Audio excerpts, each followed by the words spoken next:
ബ്രഹ്മലിംഗവാക്യങ്ങളെന്നും അസ്പഷ്ട ബ്രഹ്മലിംഗവാക്യങ്ങളെന്നും ഒക്കെ പറഞ്ഞല്ലോ. അപ്പോൾ ഇങ്ങനെയൊക്കെ പറയുമ്പോൾ ഇവിടെയൊക്കെ ഈ ജ്യോതിസിനെ കുറിച്ച് പറയുമ്പോഴോ പ്രാണനെക്കുറിച്ചൊക്കെ പറയുമ്പോഴോ അത് ബ്രഹ്മമായിട്ട് എടുക്കണോ അതോ ഉസോപാധികമായിട്ടുള്ള ജഗത്തിൻ്റെ ഭാഗമായിട്ട് എടുക്കണോ, ദേവതയായിട്ട് എടുക്കണോ, ഇങ്ങനെയൊക്കെയുള്ള സംശയങ്ങളാണ് ഉണ്ടായിട്ടുള്ളത്. അപ്പം ബ്രഹ്മത്തെക്കുറിച്ച് പറയുമ്പോൾ എപ്പോഴും നിർഗുണം നിരാകാരം എന്ന് മാത്രം പറഞ്ഞിട്ട് ബാക്കിയുള്ളതെല്ലാം ബ്രഹ്മത്തിൽ നിന്ന് ഭിന്നമായിട്ട് കാണണം. ഇതൊക്കെ നമുക്ക് തുടക്കത്തിൽ പറയുന്ന കാര്യങ്ങളാണ്. പക്ഷെ പിന്നീട് അനലൈസ് ചെയ്ത് വരുമ്പോഴാണ് ഇതിനകത്തെ ഈ ബ്രഹ്മം എന്ന് പറഞ്ഞു കഴിഞ്ഞാൽ അത്രയ്ക്ക് നമുക്ക് ഈ നിർഗുണം നിരാകാരം മാത്രമാണ് ബ്രഹ്മം എന്ന് പറഞ്ഞുകൊണ്ട് ഒഴിവാക്കാൻ പറ്റുന്ന അല്ലെങ്കിൽ മാറ്റി നിർത്താൻ പറ്റുന്ന വിധത്തിലല്ല ഈ ഉപനിഷത്തുകളിനകത്ത് ബ്രഹ്മത്തെക്കുറിച്ച് പരാമർശിച്ചിരിക്കുന്നതും പ്രതിപാദിച്ചിരിക്കുന്നതെന്നൊക്കെ ഉള്ളത് നമുക്ക് മനസ്സിലാക്കണം. ഇങ്ങനെ മനസ്സിലാക്കാൻ വേണ്ടിയിട്ടാണ് ഇവിടെ ഈ ഉപനിഷത്തുകളിലെ ഓരോരോ ഭാഗങ്ങൾ എടുത്തിട്ട് അതിനെയാണ് ഇവിടെ വിശകലനം ചെയ്യുന്നത്. ആകാശത്തെക്കുറിച്ച് പറയുമ്പോൾ ഈ ആകാശം അത് വ്യക്തമായിട്ട് മനസ്സിലാക്കണം. ബ്രഹ്മത്തെക്കുറിച്ചാണോ പറയുന്നത്, കൃത്യമായിട്ട് നമുക്ക് പ്രസിദ്ധമായ ആകാശത്തെക്കുറിച്ചാണോ പറയുന്നത്, ജ്യോതിസിനെക്കുറിച്ചാണോ പറയുന്നത്, അതോ ആ ജ്യോതിസ് എന്ന് പറയുന്ന ബ്രഹ്മത്തെക്കുറിച്ചാണോ പറയുന്നത്, അതോ കണ്ണിനെ വെളിച്ചം നൽകുന്നതായിട്ട് നമ്മൾ എന്തിനെ കാണുന്നുവോ അതിനെയാണോ പറയുന്നത്? ഇപ്രകാരം വേർതിരിച്ച് അറിയേണ്ടതിൻ്റെ കാരണം എന്ന് പറയുന്നത് ഇതൊക്കെയാണ് നമുക്ക് തെറ്റിദ്ധാരണകൾ ഒഴിവാക്കി തരും. അപ്പോൾ ഈ തെറ്റിദ്ധാരണകൾ ഒഴിവാക്കാത്ത ഉപനിഷത്തിൽ ജ്യോതിസിനെ കുറിച്ച് പറഞ്ഞിട്ടുണ്ട്, അതൊരു നീല വെളിച്ചമാണ്. ഇപ്രകാരമൊക്കെ പറഞ്ഞുകൊണ്ട് ധ്യാനിക്കുന്ന ആൾക്കാരുണ്ടല്ലോ, അല്ലെങ്കിൽ തലയ്ക്ക് ചുറ്റും വെളിച്ചം കൊണ്ട് അദ്ദേഹം നടക്കുമ്പോൾ ഒരു പ്രകാശപുഞ്ചം പോകുന്നത് പോലെ തോന്നും, ഇങ്ങനെയൊക്കെ പറഞ്ഞു പിടിപ്പിക്കുന്ന ആൾക്കാരുണ്ടല്ലോ. അപ്പോൾ അതെന്ന് പറഞ്ഞു കഴിഞ്ഞാൽ എന്നിട്ട് ഈ ഉപനിഷത്തിനെ കോട്ട് ചെയ്യുകയും ചെയ്യും, ഉപനിഷത്തിനെ പറഞ്ഞിട്ടുണ്ട് എന്ന് പറയുകയും ചെയ്യും. അപ്പോൾ ഇങ്ങനെയൊക്കെയുള്ള വിഷയങ്ങൾ വരുമ്പോഴാണ് ഇതൊക്കെ നമുക്ക് ഒരുപാട് സംശയാസ്പദമായി കിടക്കുന്ന ഈ മേഖലകളാണ്. ബ്രഹ്മത്തെക്കുറിച്ച് പറയുമ്പോൾ കണ്ടവൻ മിണ്ടത്തില്ല, മിണ്ടിയവൻ കണ്ടിട്ടില്ല, പിന്നെന്താ അറിയുന്നവൻ പറയത്തില്ല, പറയുന്നവൻ അറിയത്തില്ല, ഇങ്ങനെയൊക്കെ പറഞ്ഞ് കുറച്ച് നമ്മൾ ഈ ആൾക്കാരെ ഇരുത്തുന്നതായിട്ടുള്ള കുറച്ച് ഡയലോഗുകൾ പറഞ്ഞിട്ട് അതുകൊണ്ട് പോകുന്ന ആൾക്കാരുണ്ട്. ഈ ഡയലോഗ് മാത്രമേ അവരുടെ കയ്യിലുള്ളൂ, എല്ലാവർക്കും അതേ വേണ്ടുന്നുള്ളൂ. കാരണം സമൂഹത്തിലെന്ന് പറയുക എത്രയും കൂടുതൽ ഒച്ച വെക്കുന്ന ആൾക്കാർ നമ്മുടെ ടി വി കാണത്തില്ല. ടി വി ചാനൽ വെച്ച് കഴിഞ്ഞാൽ എല്ലാവരിലും പിന്നാലെ ടി വി ചാനലിൻ്റെ പിന്നാലെ അവരെ ഇങ്ങനെ ഈ ഹൃദയം പൊട്ടുന്ന തരത്തിൽ ഇപ്പോൾ എന്ന് പറഞ്ഞു പോയിക്കൊണ്ടിരിക്കും. അടുത്ത ഇഷ്യൂ വരുമ്പോഴത്തേക്ക് ഇതുവരെ ഈ തുള്ളിക്കളിച്ചത് മുഴുവൻ എന്തിനാണാവോ അതെല്ലാം മറന്നു പോകും, എന്നിട്ട് അടുത്തതിലേക്ക് പോകും എന്ന് പറഞ്ഞത് മാതിരി ഈ വിഷയങ്ങളിൽ നിന്ന് വിഷയങ്ങളിലേക്ക് കൊണ്ടുപോകാനുള്ള സാമർഥ്യമുള്ള ആൾക്കാരുടെ കയ്യിൽ കൂടെയാണ് ഈ വിഷയങ്ങളൊക്കെ പോയിക്കൊണ്ടിരിക്കുന്നത് എങ്കിൽ അവർ ഈ നമ്മളെന്താണോ അറിയേണ്ടത്, അല്ലെങ്കിൽ ഉപനിഷത്തുകൾ എന്താണോ അറിയാൻ നമ്മളോട് ആവശ്യപ്പെടുന്നത് അത് അല്ലാതെ മറ്റുള്ളതെല്ലാം നമ്മളെ അറിയിപ്പിക്കും. അപ്പോൾ അങ്ങനെ വരാതിരിക്കാൻ വേണ്ടിയിട്ടാണ് എങ്ങനെ ഈ ഉപനിഷത്ത് വാക്യങ്ങൾ അനലൈസ് ചെയ്ത് പഠിക്കണം എന്നുള്ളതാണ് നമ്മളിപ്പം പഠിച്ചുകൊണ്ടിരിക്കുന്നത്. അപ്പോൾ അതിൻ്റെ ഭാഗമായിട്ടാണ് ഒരു ടോപ്പിക്ക് ആദ്യം നിശ്ചയിച്ച് കഴിഞ്ഞാൽ എങ്ങനെയാണ് ഈ ടോപ്പിക്ക് ഇവിടെ നിശ്ചയിച്ചിരിക്കുന്നത്. ആദ്യം എന്താ നിശ്ചയിച്ചിരിക്കുന്നത് ബ്രഹ്മത്തിൽ നിന്നാണ്, ജഗത് കാരണം ബ്രഹ്മമാണ്. അങ്ങനെ ഒന്ന് നിശ്ചയിച്ച് കഴിഞ്ഞാൽ പിന്നെ ഇതിനോടനുബന്ധിച്ചിട്ട് ഉണ്ടാകാവുന്ന സംശയങ്ങളെ പരിഹരിക്കേണ്ട വിധം, പിന്നീട് ഇതിനോടനുബന്ധിച്ചിട്ട് ബ്രഹ്മത്തെ നിർവചിച്ചിരിക്കുന്ന ഭാഗമുണ്ടല്ലോ, ആ ബ്രഹ്മത്തെക്കുറിച്ച് പറയുമ്പോൾ നിർഗുണം നിരാകാരം എന്ന് പറഞ്ഞിട്ട് 2 വാക്ക് അല്ലെങ്കിൽ അതിനോട് സമമായിട്ടുള്ള വാക്കുകൾ പറഞ്ഞിട്ട് അതങ്ങ് മാറ്റി നിർത്തുകയല്ല, പകരം ഇവിടെ ഈ ഉപനിഷത്തുകളിലത്തെ ബ്രഹ്മത്തെക്കുറിച്ച് ഏതൊക്കെ വിധത്തിലാണ് പരാമർശിച്ചിരിക്കുന്നത് എന്ന് നമ്മളെ ഈ ഭാഗങ്ങളിലൂടെ, ഈ ഓരോ അധികരണങ്ങളിലൂടെയും നമ്മളെ തിരിച്ചറിയാൻ നമുക്ക് ഉള്ള വഴി തുറന്നു തന്നിരിക്കുന്നു എന്ന്. അതാണ് ഇവിടെ സംഭവിക്കുന്നത്. അപ്പോൾ അതുകൊണ്ടാണ് ഈ പ്രാണാധികരണം വന്നപ്പോൾ നമ്മുടെ ചോദ്യം ഉണ്ടായത്. പ്രാണനെക്കുറിച്ച് പറയും, പഞ്ചപ്രാണന്മാരെക്കുറിച്ച് പറഞ്ഞപ്പോൾ അതിൻ്റെ കൂട്ടത്തിൽ ഇത് പറഞ്ഞായിരുന്നു, അതായത് ഈ 5 പ്രാണന്മാർ ഹൃദയത്തിലുള്ള പുരുഷനെ, ഹൃദയത്തിലുള്ള ബ്രഹ്മത്തിനെ കാവൽക്കാരായിട്ട് നിൽക്കുന്നു എന്നുള്ള പറഞ്ഞായിരുന്നു. അത് ഇല്ലെന്ന് തോന്നുന്നല്ലേ. അതായത് ഈ പ്രാണാധികരണത്തിനെ കുറിച്ച് പറയുന്ന സന്ദർഭത്തിൽ പ്രാണനാണ് ബ്രഹ്മം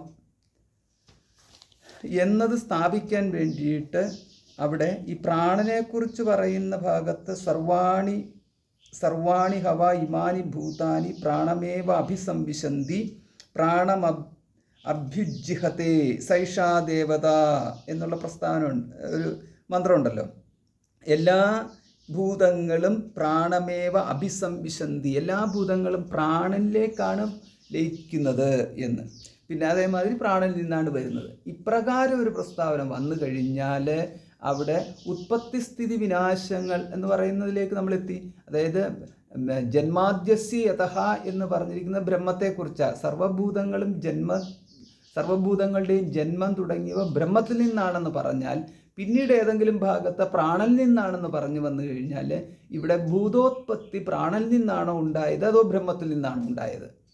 ഇങ്ങനെ രണ്ടെണ്ണത്തിൽ നിന്നാണ് ഉണ്ടാകുന്നതെന്നുണ്ടെങ്കിൽ അവിടെ നമുക്ക് ഈ സിദ്ധാന്തം തകർന്നുപോയി. അത് ബ്രഹ്മവുമുണ്ട് പ്രാണനുമുണ്ട്, അങ്ങനെ ശരിയാവത്തില്ല. അപ്പോൾ അങ്ങനെ വരുമ്പോഴാണ് ഈ പ്രാണനിൽ നിന്ന് ഒന്നുകിൽ ആ ഭാഗം വന്നപ്പോൾ തെറ്റായിട്ട് പറഞ്ഞു, അതല്ല എന്നുണ്ടെങ്കിൽ പ്രാണൻ എന്ന് പറഞ്ഞിരിക്കുന്നത് ബ്രഹ്മത്തെ തന്നെയാണ് എന്നവിടെ ഇതാണ് നമ്മൾ പരിശോധിക്കുന്നത്. ഇതേമാതിരിയാണ് ഓരോ ഭാഗങ്ങളിലും പരിശോധിച്ചു പോകുന്നത്. അതായത് ഉപനിഷത്തുകളിൽ അല്ലെങ്കിൽ വേദത്തിൽ അവിടെ പരാമർശിച്ചിരിക്കുന്ന കാര്യങ്ങളിൽ ഒന്നുപോലും തെറ്റില്ല എന്നുള്ളതാണ് ഇതുവരെയുമുള്ള ആചാര്യന്മാർ വിശകലനം ചെയ്ത് നമ്മളെ മനസ്സിലാക്കിപ്പിച്ചിരിക്കുന്നത്. അപ്പോൾ അത് കാരണം നമ്മൾ ഉപനിഷത്തിലേക്ക് നോക്കിയിട്ട് തെറ്റുണ്ടോ എന്ന് പരിശോധിക്കാൻ വേണ്ടിയിട്ട് നമ്മൾ ഉപനിഷത്തിലേക്കൊന്നും പോയി നോക്കേണ്ട കാര്യമില്ല. അവിടെ തെറ്റൊന്നുമില്ല. പിന്നെ എവിടെയാണ് മനസ്സിലാക്കുന്ന കാര്യത്തിലാണ് നമുക്ക് തെറ്റുപറ്റുന്നു എന്ന്. അപ്പം മനസ്സിലാക്കുന്ന കാര്യത്തിൽ നമുക്ക് തെറ്റുപറ്റുന്നു എന്നുണ്ടെങ്കിൽ പഠിക്കാതെ നമ്മൾ മനസ്സിലാക്കിയതും നമ്മൾ തെറ്റായിട്ടുള്ള കാര്യങ്ങൾ അത് പുനഃപരിശോധിക്കാൻ വേണ്ടിയിട്ട് വീണ്ടും ഉപനിഷത്തിലേക്ക് തന്നെ നോക്കുന്നു. അങ്ങനെ നോക്കുന്നതാണ് നമ്മൾക്ക് ഈ ബ്രഹ്മസൂത്രം നമ്മളെ ആ വഴിയാണ് നമുക്ക് തുറന്നിരുന്നത്. അപ്പോൾ ഇവിടെയാണ് നമ്മൾ ഈ പ്രാണനെക്കുറിച്ച് ഈ പറഞ്ഞിരിക്കുന്ന പ്രസ്താവന കണ്ടിട്ട് എന്താണ് സർവാണിഹ ഇമാനി ഭൂതാനി പ്രാണമേവ അഭിസംവിശന്തി ഈ മാതിരിയുള്ള പ്രയോഗം, എല്ലാ ഭൂതങ്ങളും പ്രാണനിലേക്കാണ് പ്രവേശിക്കുന്നത് എന്നത് കണ്ടിട്ട് ഇവിടെ പ്രാണൻ തന്നെയാണ് ബ്രഹ്മമെന്ന് എങ്ങനെ നിഗമനത്തിലേക്ക് എത്താം എന്ന് ഇവിടെയാണ് നമ്മൾ ഈ വിചാരം എന്ന് പറയുന്നത്. അതായത് മീമാംസ, ബ്രഹ്മമീമാംസ എന്ന് പറയില്ല. അപ്പോൾ ഈ മീമാംസ എന്നിവിടെ പറഞ്ഞിരിക്കുന്നത് ഈ അറിയുവാൻ വേണ്ടിയിട്ടുള്ള വിചാരം എന്നുള്ള അർത്ഥത്തിലാണ് ഈ മീമാംസ പ്രയോഗിക്കുന്നത്. അപ്പം ജിജ്ഞാസ എന്ന് പറഞ്ഞാൽ അറിയാനുള്ള ആഗ്രഹമാണ്. അതിനുശേഷം മീമാംസ, മാ എന്ന് പറഞ്ഞാൽ ടു നോ, അറിയുക എന്നർത്ഥം. അപ്പം മാത്തും ഇച്ഛ എന്നുള്ളതാണ് മീമാംസ, അത് അറിയുവാനുള്ള ആഗ്രഹം. അപ്പം അറിയുവാനുള്ള ആഗ്രഹം എന്ന് പറഞ്ഞാൽ ജസ്റ്റ് എനിക്ക് അറിയാൻ ആഗ്രഹമുണ്ട് എന്ന് പറഞ്ഞിട്ടുള്ളത് അതല്ല അറിയുവാനുള്ള ആഗ്രഹം. അത് നമുക്ക് ജ്ഞാതും ഇച്ഛ എന്നതിലേക്ക് മാറ്റിയാൽ മതി. അതായത് അറിയാനുള്ള ആഗ്രഹം എന്ന് പറഞ്ഞാൽ അതിന് ജിജ്ഞാസയുണ്ട്. അപ്പോൾ ജിജ്ഞാസ കൂടാതെ മീമാംസ എന്ന് പറയുമ്പോൾ അവിടെയാണ് വിചാരം വരുന്നത്. ഈ മീമാംസയിലെ വിചാരം മറ്റൊരാളുടെ വിചാരമല്ല, ഇത് നമ്മൾ തന്നെ വിചാരം ചെയ്യേണ്ടതാണ്. അപ്പോൾ നമ്മൾ വിചാരം ചെയ്യാൻ വേണ്ടുന്ന മെറ്റീരിയൽസ് തരികയാണ് ഈ ബ്രഹ്മസൂത്രാദി ഗ്രന്ഥങ്ങൾ ഇവിടെ ചെയ്യുന്നത്. അപ്പോൾ നമ്മൾ ഈ മീമാംസ എന്ന് പറയുന്നത്, ബ്രഹ്മമീമാംസ എന്ന് പറയുന്നത് ശാസ്ത്രം ചെയ്യുന്നു എന്ന് പറഞ്ഞിട്ട് അത് നമ്മുടെ ശാസ്ത്രം നമ്മുടെ ബുദ്ധിയായിട്ട് മാറണം. അപ്പോൾ ആ ബുദ്ധിയായിട്ട് നമ്മൾ എങ്ങനെ അത് മാറ്റിയെടുക്കാം എന്നുള്ളതാണ്. അപ്പോൾ അതിനെയാണ് പറയുന്നത് ബ്രഹ്മവിചാരം. ബ്രഹ്മവിചാരം എന്ന് പറയുന്നതും ബ്രഹ്മമീമാംസ എന്ന് പറയുന്നതൊക്കെ ഒന്ന് തന്നെയാണ്. അതുകൊണ്ട് മീമാംസാ ഗ്രന്ഥം എന്നാണ് ഇതിനെ പറയുന്നത് തന്നെ, ബ്രഹ്മസൂത്രത്തിന്. അപ്പോൾ ഇവിടെ നമുക്ക് മനസ്സിലാക്കുന്നത് വിചാരം. അപ്പോൾ എങ്ങനെയാണ് ഇത് വിചാരം ചെയ്യേണ്ടത്? വിചാരം ചെയ്യുക എന്ന് പറഞ്ഞാൽ ധ്യാനിക്കുക എന്നല്ല അർത്ഥം. അപ്പോൾ ധ്യാനത്തിന് ധ്യാനം തന്നെ പേരുണ്ട്. അല്ലെങ്കിൽ മറ്റേ നല്ല ഇതുണ്ടല്ലോ, നിധിധ്യാസനം എന്ന് പറഞ്ഞു കഴിഞ്ഞാൽ അതിന് നിധിധ്യാസനം തന്നെ പേരുണ്ട്. അപ്പം അത് ധ്യാനം. അപ്പം അത് നിർണയിച്ച ശേഷം അതിലുള്ള ഏകാഗ്രമായ സ്ഥിതിയിലാണ് ഈ ധ്യാനമെന്നും നിധിധ്യാസനം എന്നൊക്കെ പറയുന്ന അത് എന്തൊക്കെയാണ് അതിന് ഉപയോഗിക്കാൻ പറ്റുന്ന വാക്കുകളുണ്ടോ അതൊക്കെ നമ്മൾ അവിടെയാണ് ഉപയോഗിക്കുന്നത്. ഇവിടെ മീമാംസ എന്ന് പറഞ്ഞു കഴിഞ്ഞാൽ നിർണയിക്കാനുള്ള പ്രയത്നമാണ് മീമാംസ. ഇവിടെ നമുക്ക് നിർണയം വരുത്തണം. നിർണയം വരുത്തുക എന്ന് പറഞ്ഞു കഴിഞ്ഞാൽ നെല്ലും പതിരും വേർതിരിക്കുന്ന പോലെ, ശരിയും തെറ്റും വേർതിരിക്കുന്ന പോലെ അറിയേണ്ടത് എന്ത് എന്നുള്ളത് അറിയേണ്ടാത്തതിൽ നിന്ന് നമ്മൾ വേർതിരിക്കണം. അതുകൊണ്ട് എന്ന് പറഞ്ഞു കഴിഞ്ഞാൽ ഇവിടെ സത്യവും മിഥ്യയും എന്നുള്ളതിൻ്റെ ആ വേർതിരിവാണ് ഇവിടെ നടത്തുന്നത്. അങ്ങനെ വരുമ്പോഴാണ് ഇവിടെ ഓരോരോ മന്ത്രങ്ങളുടെ ഭാഗങ്ങൾ എടുത്ത് നോക്കിയിട്ടും ഇത് ബ്രഹ്മത്തോട്, ഈ ബ്രഹ്മശബ്ദത്തോട് എന്നുള്ളത് ബ്രഹ്മശബ്ദത്തോട് ഇത് എത്രമാത്രം യോജിക്കുന്നു. പിന്നെ ഓരോ വാക്കുകളോടാണ് യോജിക്കേണ്ടത്. ആദ്യം വാക്കുകളാണല്ലോ അർത്ഥങ്ങളിലേക്ക് പോകുന്നത്, വാക്കുകളിലൂടെയാണല്ലോ അർത്ഥങ്ങളിലേക്ക് പോകുന്നത്. അതുകൊണ്ട് എങ്ങനെയാണ് ഈ വാക്കുകളുമായിട്ട്, അതായത് വാക്കും അർത്ഥവും കൂടെ ഒന്ന് തന്നെയാണ്, പക്ഷേ എങ്കിൽ കൂടി ഉടനെ തന്നെ നമ്മൾ ബ്രഹ്മം എന്ന് പറഞ്ഞാൽ നിർഗുണം നിരാകാരം എന്ന് പറഞ്ഞ അർത്ഥത്തിലേക്ക് ഉടനെ പോകണ്ട, പകരം ആ പ്രകൃതം നോക്കി വേണം ഇത് മനസ്സിലാക്കാൻ എന്നുള്ളതാണ് നമുക്കിവിടെ എല്ലാം കാണിച്ചു തരുന്നത്. അപ്പോൾ അതിൻ്റെ ഒരു ഭാഗമായിട്ടാണ്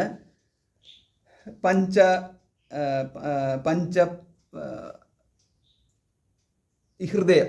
ഈ ഹൃദയം ബ്രഹ്മത്തിൻ്റെ അല്ലെങ്കിൽ ആത്മാവിൻ്റെ, പരമാത്മാവിൻ്റെ വാസസ്ഥാനമാകും. ആ വാസസ്ഥാനത്തിൽ അവിടെ ഈ പഞ്ചബ്രഹ്മപുരുഷന്മാർ എന്ന പേരിൽ അറിയപ്പെടുന്നത് പഞ്ചപ്രാണന്മാർ ഉണ്ട് എന്ന്, അങ്ങനെ ഒരു പ്രയോഗമുണ്ട്. അത് എവിടെയാണ് കിടക്കുന്നതെന്നുള്ള പിന്നീട് വരുന്നുണ്ടാവും. ഈ പഞ്ചപ്രാണന്മാരെന്ന് അത് ഹൃദയത്തിന് 4 വാതിലുകളാണ് അത്രേ ഉള്ളത്. ഹൃദയത്തിൻ്റെ ഇതൊരു കൽപ്പനയാണ് കേട്ടോ. 4 വാതിൽ എന്ന് പറഞ്ഞാൽ ഇടത്ത് ഭാഗത്തിന് 2 വാതിൽ, വലത്ത് ഭാഗത്തിന് 2 ദ്വാരങ്ങൾ. ഇടത്ത് ഭാഗത്തിന് 2 ദ്വാരം, വലത്ത് ഭാഗത്തിന് 2 ദ്വാരം, മുകളിൽ 1 ദ്വാരം. ഈ 5 ദ്വാരങ്ങളിലെ, ദ്വാരം എന്ന് പറഞ്ഞാൽ വാതിലായി, ഈ 5 ദ്വാരങ്ങളിലേക്ക് ദ്വാരപാലകന്മാരായിട്ട് പഞ്ചപ്രാണന്മാർ നിൽക്കുന്നു. ഇവരാണ് പഞ്ചപ്രാണന്മാരെയാണ് പഞ്ചബ്രഹ്മ പുരുഷന്മാർ എന്ന് പറയുന്നത്. അപ്പോൾ ഈ അവർ അവിടെ കാവലി നിൽക്കുന്നത് ഏതാ? പരബ്രഹ്മത്തിനെയാണ്. അപ്പോൾ ഇവിടെ പരബ്രഹ്മവാചകം തന്നെയാണ് ഹൃദയവാസി എന്ന് പറയുന്നതുകൊണ്ട് ഉദ്ദേശിക്കുന്നത്. അപ്പോൾ ആ ഹൃദയവാസിയായി അവിടെ പ്രാണനെക്കുറിച്ച് അവിടെ പരാമർശിക്കുമ്പോൾ ഈ ബ്രഹ്മസംബന്ധമായിട്ട് തന്നെ നമ്മൾ ബ്രഹ്മത്തോട് ചേർന്ന് തന്നെ കാണണം.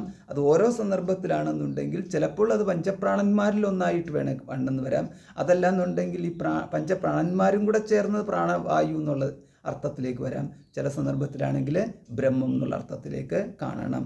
എല്ലാ ഭൂതങ്ങളും വന്ന് ലയിക്കുന്ന സ്ഥാനം ഇത് പ്രാണനാണ് എന്ന് പറയുന്നത് അത് വ്യക്തമായിട്ടും ബ്രഹ്മം തന്നെ എന്ന് അറിയണം. അപ്പോൾ ഇങ്ങനെ വരുമ്പോഴാണ് നമുക്ക് കൃത്യമായിട്ട് നിങ്ങൾ പറയൂ, പ്രാണനാണോ ബ്രഹ്മം അതോ ബ്രഹ്മം നിർഗുണമാണോ ബ്രഹ്മം? ഈ മാതിരിയുള്ള ചോദ്യങ്ങളൊക്കെ ഇവിടെ കൊണ്ടുവന്നിട്ട് ഇവിടെ തന്നെ അതിൻ്റെ ഉത്തരം കണ്ടെത്തണം എന്ന് സാരം. അല്ലാതെ ഇതിൻ്റെ പുറത്ത് പോയിട്ട് ഉത്തരം കണ്ടെത്തേണ്ട കാര്യമില്ല.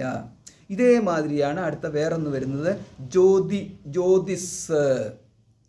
എല്ലായിടത്തും പല ഭാഗത്തും പരാമർശിക്കുന്നതാണല്ലോ ജ്യോതിസിനെ കുറിച്ച്. ജ്യോതിസ് എന്ന് പറഞ്ഞു കഴിഞ്ഞാൽ ഇവിടെ നമുക്ക് ജ്യോതിഷാം ജ്യോതി എന്നൊക്കെയുള്ള പ്രയോഗമുണ്ട്. തമേവ ഭാന്തം അനുഭാതി സർവം എന്ന് പറയും ജ്യോതിസിനെ കുറിച്ച് പറയുന്നുണ്ട്. ഇങ്ങനെ ജ്യോതിസിനെ എല്ലായിടത്തും പരാമർശിക്കുന്നുണ്ട്. ഏത് ജ്യോതിസാണ് ആ ജ്യോതിസ്? അത് ബ്രഹ്മം തന്നെയാണോ അതോ ഇന്ദ്രിയങ്ങൾക്ക് വിഷയമായിട്ടുള്ള ഏതെങ്കിലും ജ്യോതിസാണോ, അല്ലെങ്കിൽ മനസ്സിൽ പ്രകാശിക്കുന്ന ജ്യോതിസാണോ? എന്താണ് അതുകൊണ്ട് ഉദ്ദേശിക്കുന്നത്? ഇതാണ് ഈ പ്രകരണത്തിൽ. അതിനാണ് ജ്യോതിശ്ചരണാധികരണം എന്ന് പറയുന്നത്. ജ്യോതിശ്ചരണാഭിധാനാത് എന്നാണ് സൂത്രം 24.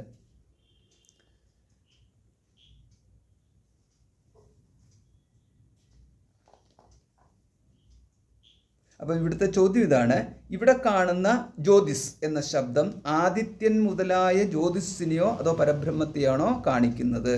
അപ്പോൾ നമ്മൾ ഒരു സൂത്രം ഉപനിഷത്ത് മന്ത്രവുമായിട്ടാണല്ലോ ബന്ധപ്പെട്ടിരിക്കുന്നത്. അപ്പോൾ ഇതേത് ഉപനിഷത്ത് മന്ത്രവുമായിട്ടാണ് ബന്ധപ്പെട്ടിരിക്കുന്നത്?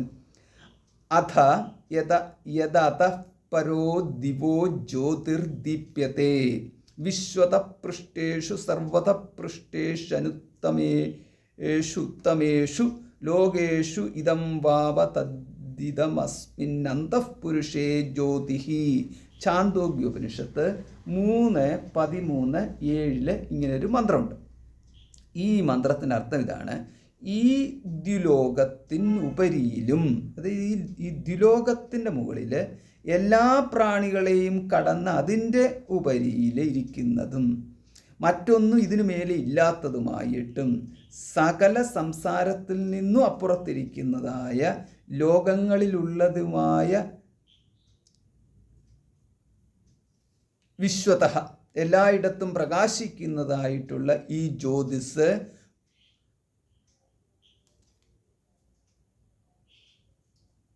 അന്തഃപുരുഷേ പുരുഷ ഹൃദയത്തിൽ, അതാണ് അന്തഃപുരുഷേ പുരുഷാന്തർഭാഗത്തിൽ ഇരിക്കുന്ന ജ്യോതിസ്. ഇങ്ങനെയാണ് ജ്യോതിസിനെ കുറിച്ച് പറഞ്ഞിരിക്കുന്നത്. എല്ലാത്തിനും ഉപരിയുമാണ് ഹൃദയത്തിലിരിക്കുകയും ചെയ്യുന്നത്. അന്തഃപുരുഷൻ എന്ന് പറഞ്ഞാൽ ഹൃദയാകാശത്തിലിരിക്കുന്നു എന്ന് വിചാരിച്ചാൽ മതി. അന്ത ശരീരത്തിൽ അകത്ത് ഹൃദയത്തിലിരിക്കുന്നു, പുരുഷ ശരീരത്തിലിരിക്കുന്നു. ഇപ്രകാരമൊക്കെ നമുക്ക് പുരുഷാന്തർഭാഗം എന്നാണ് പറഞ്ഞിരിക്കുന്നത്. അപ്പം പുരുഷ ശരീരത്തിലിരിക്കുന്നതെന്ന് ലിറ്ററൽ മീനിങ് തന്നെ എടുക്കാം, അന്തർഭാഗത്തിൽ നിന്നുള്ള പ്രയോഗം ഉള്ളതുകൊണ്ട്. അല്ലാതെ ഇവിടുത്തെ പുരുഷാന്തർഭ എന്ന് പറയുമ്പോൾ ഉടൻ തന്നെ ഇവിടുത്തെ പുരുഷൻ വിരാട് പുരുഷൻ എന്നോ അങ്ങനത്തെ അർത്ഥത്തിലേക്കൊന്നും പോകേണ്ടതില്ല. അപ്പോൾ ഇവിടെയാണ് ഈ ജ്യോതിസ് എന്നുള്ള പ്രയോഗം വന്നിരിക്കുന്നല്ലോ. അപ്പോൾ ഇത് നമുക്ക് ഇതൊരു പ്രശ്നമാണ്. കാരണം ഈ പ്രശ്നം എന്ന് പറഞ്ഞാൽ നമ്മൾ സൂര്യനാരായണമൂർത്തി, അപ്പോൾ സൂര്യനിലെ ജ്യോതിസ് ബ്രഹ്മം തന്നെയാണോ? അടുത്ത ചോദ്യമുണ്ട്, സൂര്യനിലെ ജ്യോതിസ് ബ്രഹ്മമാണോ? അപ്പം ഈ ജ്യോതിസ് എന്ന് പറഞ്ഞു കഴിഞ്ഞാൽ ഇപ്പം ഇപ്പം ഈ ഇരുട്ടും പ്രകാശവും എന്ന് പറഞ്ഞത് മാതിരി സർവ്വജ്യോതിസ്സുകളും ബ്രഹ്മമാണോ? ഇതാണ് അങ്ങനെ വരാം. സർവ്വജ്യോതിസ്സുകളും ബ്രഹ്മമാണോ? അതോ ആദിത്യ ദേവതയിൽ സ്ഥിതി ചെയ്യുന്നതായ ജ്യോതിസ്സാണോ പരബ്രഹ്മം? അങ്ങനെ ആകുമ്പോഴാണ് സൂര്യനാരായണമൂർത്തി എന്ന് പറഞ്ഞ് ഉപാസിക്കുന്നത്. അപ്പോൾ അങ്ങനെ, പക്ഷെ ബാക്കിയുള്ളിടത്താണെന്നുണ്ടെങ്കിൽ നമ്മൾ ഉപാസിക്കുന്നില്ലല്ലോ. ഇപ്പം വിറക് കൂട്ടി അഗ്നി ഉണ്ടാക്കിയിട്ട് ഉടനെ ഇത് പരബ്രഹ്മമാണ് എന്ന് പറഞ്ഞിട്ട് അങ്ങനെ ഉപാസനയൊന്നും ചെയ്യുന്നൊന്നുമില്ലല്ലോ. സാധാരണ അഗ്നി നമ്മൾ ആവശ്യത്തിന് ഉപയോഗിക്കുന്നു. അപ്പോൾ ഇതിനകത്ത് ജ്യോതിസ്, അഗ്നിയും ജ്യോതിസ് തന്നെയാണ്, ആദിത്യനും ജ്യോതിസ് തന്നെയാണ്, പിന്നെ മനസ്സിലുണ്ട് ജ്യോതിസ്, ഇങ്ങനെയൊക്കെയുള്ള പ്രയോഗമൊക്കെ ഉണ്ടല്ലോ. അപ്പോൾ ഈ മാതിരിയുള്ള ഒരു വ്യക്തതയില്ലായ്മ. അപ്പോൾ ഇവിടെ നമ്മൾ എന്താണ് എടുക്കുന്നത്? ഇനി അതല്ല, ഇനി ജ്യോതിസാണ് സർവ്വതം എന്ന് പറഞ്ഞിട്ടുള്ള മന്ത്രമൊക്കെ ചോദിച്ച് നമുക്ക് വിളക്കും കാണിക്കുന്നുണ്ടല്ലോ. അപ്പോൾ ഈ വിളക്ക് കാണിച്ചിട്ട് തമേവ ഭാന്തം അനുഭാതി സർവം തസ്യ ഭാസ സർവം ഇതം വിഭാതി എന്ന് പറഞ്ഞിട്ട് കുതോയമഗ്നിഹി ഞാണല്ലോ ഈ പറയുന്നത്. അതായത് എല്ലാത്തിനെയും പ്രകാശിപ്പിക്കുന്ന ബ്രഹ്മത്തിനെ ഈ അഗ്നി എന്തു പ്രകാശിപ്പിക്കാനാണ് എന്ന് ചോദിച്ചുകൊണ്ടാണ് നമ്മൾ ഈ ആരതി കാണിക്കുന്നത്. അതാണ് തമേവ ഭാന്ത, എല്ലാത്തിനെയും പ്രകാശിപ്പിക്കുന്നത് തന്നെ. കുതോയമഗ്നി, പിന്നെ എവിടെയാണ് ഈ ബ്രഹ്മത്തിനെ ഈ തിരി ഒറ്റത്തിരിയോ അല്ലെങ്കിൽ 5 തിരിയാവട്ടെ അല്ലെങ്കിൽ 12 നിലയുള്ള വിളക്കാവട്ടെ, എന്താണെങ്കിലും ഇത് ഇത്രയേ ഉള്ളൂ എന്ന് പറഞ്ഞിട്ടാണല്ലോ നമ്മൾ ഈ ആരതി കാണിക്കുന്നത്. അപ്പോൾ പക്ഷേ ഇതാണ് പറയുന്നത് എന്നുള്ളത് ആരും അർത്ഥം അറിയാത്തത് കൊണ്ട് ആർക്കും കുഴപ്പമില്ല. അപ്പോൾ ഇതാണ് അർത്ഥം, ഇതിനകത്ത് എന്തിരിക്കുന്നു എന്ന് പറഞ്ഞു കഴിഞ്ഞാൽ അത്രയേ ഉള്ളൂ എന്ന്. അപ്പോൾ ഇങ്ങനെ ഇതിനകത്ത് ഏത് ജ്യോതിസാണ് ജ്യോതിസ്? ഇത് അതുകൊണ്ട് എല്ലാ ജ്യോതിസും ബ്രഹ്മമാണെന്നോ അല്ലെങ്കിൽ ബ്രഹ്മത്തെക്കുറിച്ച് പറയുമ്പോൾ അത് ജ്യോതിസ് ശബ്ദം കൊണ്ട് ഉദ്ദേശിക്കുന്നത് ജ്യോതിസ് എന്ന് പറയുന്നത് മാത്രമേ ബ്രഹ്മമാവത്തുള്ളൂ, മറ്റൊന്നും ബ്രഹ്മമല്ല. ഇങ്ങനെയുള്ളതൊക്കെ അർത്ഥങ്ങളിലേക്ക് പോകാതിരിക്കണമെന്നുണ്ടെങ്കിൽ നമുക്ക് ഈ ജ്യോതിസ് എന്ന് പറയുന്നത് എന്തുദ്ദേശത്തിലാണ് പറഞ്ഞിരിക്കുന്നതിനെക്കുറിച്ച് ഒരു ധാരണ വേണം. എന്ന് പറഞ്ഞു കഴിഞ്ഞാൽ ജ്യോതിസ് എന്ന് പറഞ്ഞു കഴിഞ്ഞാൽ സാധാരണഗതിയിലാണെങ്കിൽ ചക്ഷുരിന്ദ്രിയത്തിനെ പ്രകാശിപ്പിക്കുന്നത്. അപ്പോൾ അതാണ് നമുക്ക് അറിയാവുന്നത്. ഇതാണ് പ്രസിദ്ധ ജ്യോതിസ് എന്ന് പറയുന്നത്. അപ്പോൾ ഇവിടെ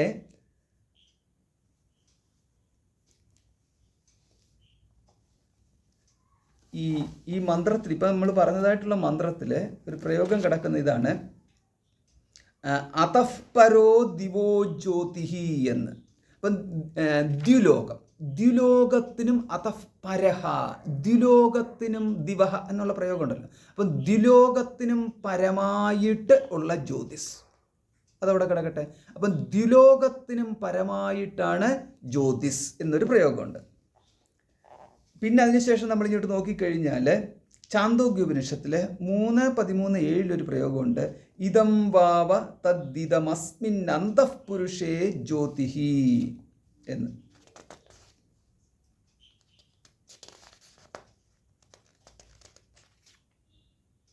അത് ഇതിനകത്താണ്, അതായത് ഇതിൻ്റെ ഏറ്റവും അവസാനത്തെ ഈ പറഞ്ഞിരിക്കുന്ന മന്ത്രത്തിൻ്റെ ഏറ്റവും അവസാനത്തെ പ്രയോഗമാണ് ഇതം അന്തഃപുരുഷേ ജ്യോതിഹി എന്ന്. അന്തഃപുരുഷ എന്ന് പറയുമ്പോൾ അകത്താണ് ഈ ജ്യോതിസ് എന്നും കേൾക്കുന്നു. അപ്പോൾ ഈ ദ്വിലോകത്തിനും മുകളിലായിട്ടുള്ള ജ്യോതിസ് എങ്ങനെയാണ് ഈ പുരുഷ അന്തർഭാഗത്ത് കണ്ടെത്താൻ സാധിക്കുന്നത്? അപ്പോൾ ഇവിടെയാണ് നമുക്ക് മനസ്സിലാക്കാൻ പ്രയാസകരമായിട്ട് കിടക്കുന്നത്. അപ്പോൾ ഇതിനകത്ത് ഒരു ഭാഗം ഇവിടെയും ബാക്കി ഭാഗം മുഴുവൻ അവിടെയുമായിട്ടാണോ സ്ഥിതി ചെയ്യുന്നത്?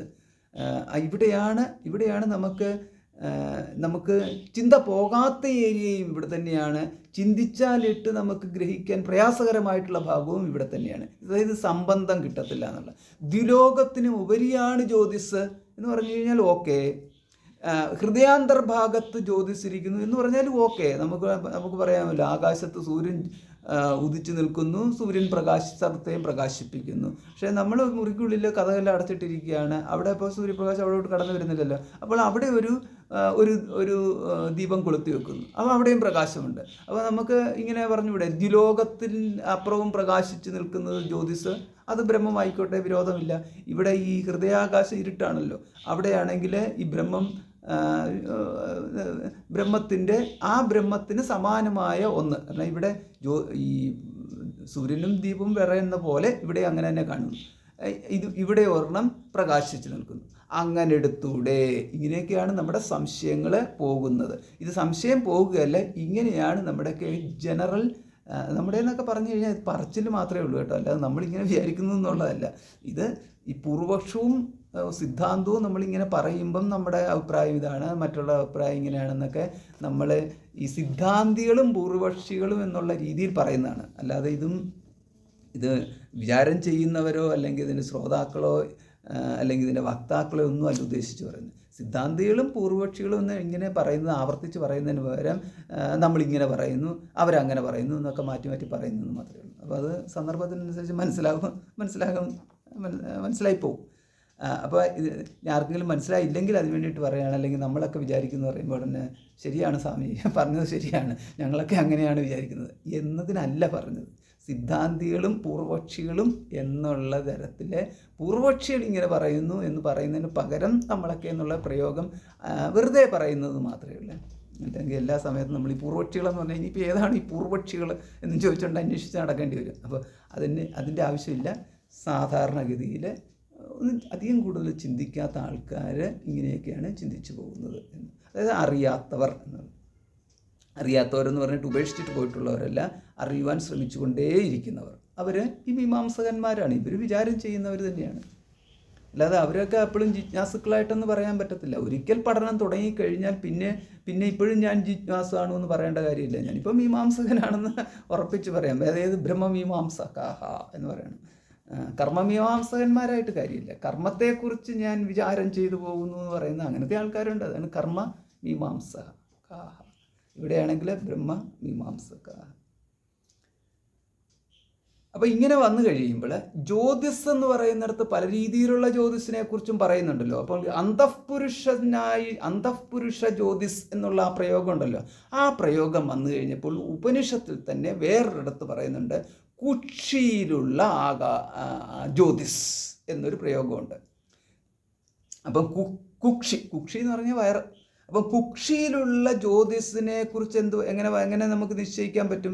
കുക്ഷിയിലുള്ള ജ്യോതിസ് ഉള്ളത് കൊണ്ടാണ്. ജ്യോതിസ് എന്ന് പറഞ്ഞു കഴിഞ്ഞാൽ അത് പ്രകാശിക്കുക മാത്രമല്ലല്ലോ. അതിനൊരു ജ്യോതിസ് എന്ന് പറഞ്ഞു കഴിഞ്ഞാൽ അഗ്നിയുടെ ഒരു സാന്നിധ്യം എന്ന് പറഞ്ഞാൽ ചൂടുകൊണ്ടല്ലോ. അപ്പം കുക്ഷിയിലുള്ള ജ്യോതിസിൻ്റെ സാന്നിധ്യം കൊണ്ടാണ് ഒരുവൻ്റെ ദേഹത്ത് ചൂടുണ്ടായിരിക്കുന്നത് എന്ന് മാത്രമല്ല, ചെവി പൊത്തിപ്പിടിച്ചു കഴിഞ്ഞാൽ അവിടെ ഒരു മൂളിച്ച കേൾക്കുമല്ലോ. ആ മൂളിച്ച കേൾക്കുന്നത് അപ്പം അഗ്നിയാണ് ശബ്ദം. അപ്പോൾ അഗ്നിയുടെ സാന്നിധ്യം കൊണ്ട് അവിടെ ശബ്ദവുമുണ്ട്. അതായത് ഒരുവന് ഈ ദേഹത്ത് ചൂടുള്ളിടത്തോളം കാലം അവൻ്റെ വയറ്റിൽ ഈ അഗ്നി ഉണ്ട് എന്ന് നമുക്ക് മനസ്സിലാക്കാം എന്നുള്ള ഒരു സാമാന്യമായിട്ടുള്ള ഒരു പ്രയോഗം നടത്തി. അപ്പോൾ ആ ഒരു പ്രയോഗം നമുക്ക് കാണാൻ സാധിക്കുന്നത്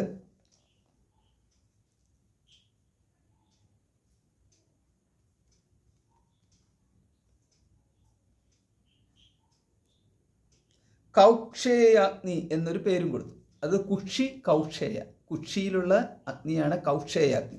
അപ്പോൾ ഈ കൗക്ഷേയാഗ്നി അന്തഃപുരുഷനായിട്ടുള്ള ജ്യോതിസ് എന്ന് പറഞ്ഞിരുന്നു കഴിഞ്ഞാൽ ഈ കൗക്ഷേയാഗ്നിയാണോ എന്നൊരു സംശയം വരാം. അതായത് കുക്ഷിയിലിരിക്കുന്ന അഗ്നിയാണോ? അപ്പം നമ്മൾ ഈ കുക്ഷിയിലിരിക്കുന്ന അഗ്നി എന്ന് പറയുമ്പോൾ വേറെ ഭാഗത്തൂടെ നമ്മൾ പഠിച്ചിട്ടുണ്ട്. കുക്ഷിയിലിരിക്കുന്ന ഈ പഞ്ചപ്രാണന്മാരുണ്ടല്ലോ, പ്രാണൻ, അപാനൻ, ഉദാനൻ, സമാനൻ വ്യാനൻ. അപ്പോൾ അവിടുത്തെ ഈ സമാനൻ ആണ് നമ്മൾ കുക്ഷിയിലിരുന്നു കൊണ്ട് അന്നത്തെ പാചകം ചെയ്യുന്നു എന്ന് കേട്ടിരിക്കുന്നു. അപ്പോൾ അങ്ങനെ വന്നു കഴിഞ്ഞാൽ സമാനനാണോ ഇതെന്നുള്ള രീതിയിലും സംശയങ്ങൾ വരാം എന്നുള്ളത്. അപ്പോൾ ഇങ്ങനെയൊക്കെ വന്നു കഴിഞ്ഞാൽ അപ്പം തേജസ്, അപ്പം കൗക്ഷേയാഗ്നി എന്ന് പറയുന്നത് തദേതദൃഷ്ടം ച ശ്രുതം ചേത്യുപാസീത. ചാന്തോഗ്യോപനിഷത്തിനകത്ത് ഈ 3:13-8 ഈ കുക്ഷിയിലുള്ള 3:13-8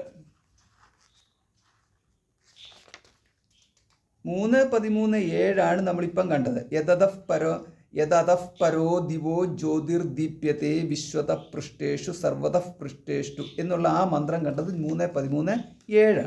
അപ്പം 13:8 പറയുന്നത്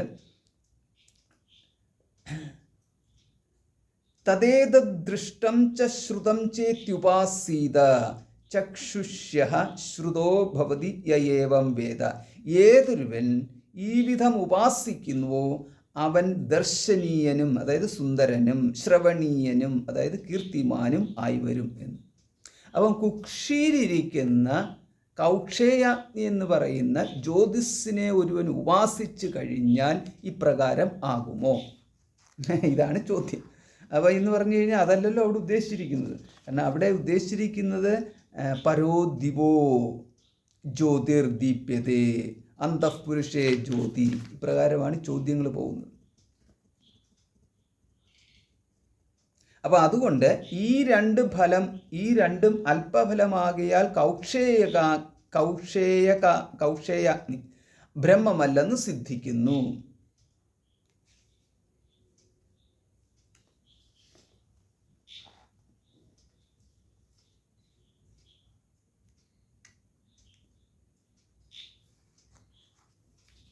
ഇനി അപ്പം നമുക്ക് അപ്പം ഇങ്ങനെ അപ്പം ജ്യോതിസ് ചരണാധികരണം എന്ന് പറഞ്ഞിട്ടുള്ള ചരണാഭിധാന എന്നുണ്ടല്ലോ. അപ്പം ജ്യോതിസ് എന്നതിനെക്കുറിച്ചുള്ള ഒരു സംക്ഷിപ്ത രൂപമാണ് നമ്മളിപ്പം കണ്ടത്. ഇനി ചരണം എന്ന് പറഞ്ഞു കഴിഞ്ഞാൽ ചരണ അഭിധാനാത്ത് എന്ന് പറഞ്ഞാൽ അടുത്ത പ്രയോഗം എന്തിനാണ് കിടക്കുന്നത്? ചരണാഭിധാനം. അപ്പം ചരണം എന്ന് പറഞ്ഞു കഴിഞ്ഞാൽ നമ്മുടെ ഈ 4 വരി ശ്ലോകത്തിലെ ഇതിനെ ഇങ്ങനെ ഒരു പറയുമ്പം ഈ എന്താണ് പാദം, അതായത് ചരണാഭിധാനാത്ത് എന്ന് പറഞ്ഞാൽ അവസാനത്തെ ഈ വരി, അവസാനത്തെ പാദം. അപ്പം ഈ ചരണ അഭിധാനാത്ത് എന്ന് പറയുമ്പോൾ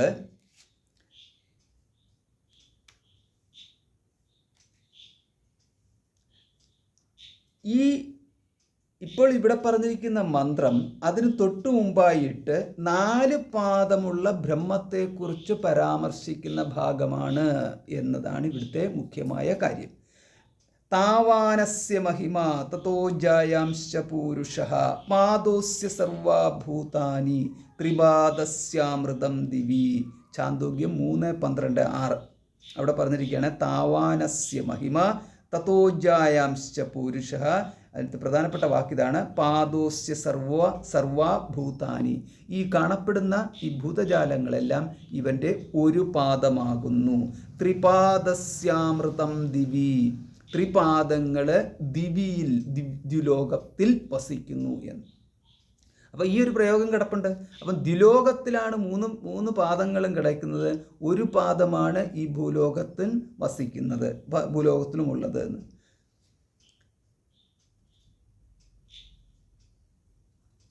അപ്പം ഇവിടെ ഇതെല്ലാം പ്രകൃതം എന്താണെന്നാണ്. ഈ പ്രകൃതം എന്ന് പറയുന്നത് ബ്രഹ്മത്തെക്കുറിച്ച് പറയുന്നതായ പ്രകൃതമാണുള്ളത്. അതുകൊണ്ട് ഈ മന്ത്രം കൊണ്ട് ദ്യോവിനെ കുറിച്ച് പറയുന്ന, ദ്യോവിനെ അപ്പുറത്ത് എന്ന് പറയുന്നതായ ഈ ബ്രഹ്മത്തെക്കുറിച്ച് ഈ മന്ത്രം ഉദ്ദേശിച്ചിരിക്കുന്നത് ബ്രഹ്മത്തെക്കുറിച്ച് തന്നെയാണ്. ഇതിനെയാണ് പറയുന്നത് ഈ മുമ്പ് പറഞ്ഞിരിക്കുന്നതിൻ്റെ തുടർച്ചയായിട്ടുള്ളത് നമ്മളിതിവിടെ മനസ്സിലാക്കിയെടുക്കണം എന്ന് പറഞ്ഞിരിക്കുന്നു. അതല്ല, ഇനി ഇതിനെ വിട്ടിട്ട് ജ്യോതിസ് എന്ന് പറഞ്ഞിട്ട് മറ്റെന്തെങ്കിലും പോവുകയാണെങ്കിൽ ഇതിനെ പറയുന്നത്, ഇവിടെ പറയുന്നത് പ്രകൃതഹാനി അപ്രകൃത കൽപ്പന, ഈ ദോഷം വരും. പ്രകൃതഹാനി എന്ന് പറഞ്ഞു കഴിഞ്ഞാൽ ഇപ്പം ഇവിടെ പറയുന്നതായിട്ടുള്ള വിഷയത്തിനെ അതിക്രമിച്ച് അതിനെ ഇല്ലാണ്ടാക്കി, അതാണ് പ്രകൃതഹാനി. പിന്നെ അപ്രകൃത കൽപ്പന. അപ്രകൃതം എന്ന് പറഞ്ഞാൽ ഈ സന്ദർഭത്തിനുമായിട്ട് യോജിക്കാത്ത കാര്യം എടുത്തു കൊണ്ടുവന്നിട്ട് ഇതുമായിട്ട് യോജിപ്പിക്കുകയും ചെയ്യും. ഇങ്ങനെ ചെയ്യരുത് അതാണ് ഇതിൻ്റെ ഉദ്ദേശിക്കുന്നത്. അതായത് ഈ ബ്രഹ്മത്തെക്കുറിച്ച് പറയുന്നതിൻ്റെ ഭാഗമായിട്ട് ജ്യോതിസിനെക്കുറിച്ച് പറഞ്ഞു കഴിഞ്ഞാൽ ജ്യോതിസിനെ അടർത്തിയെടുത്ത് മാറ്റിക്കൊണ്ട് മറ്റേതെങ്കിലും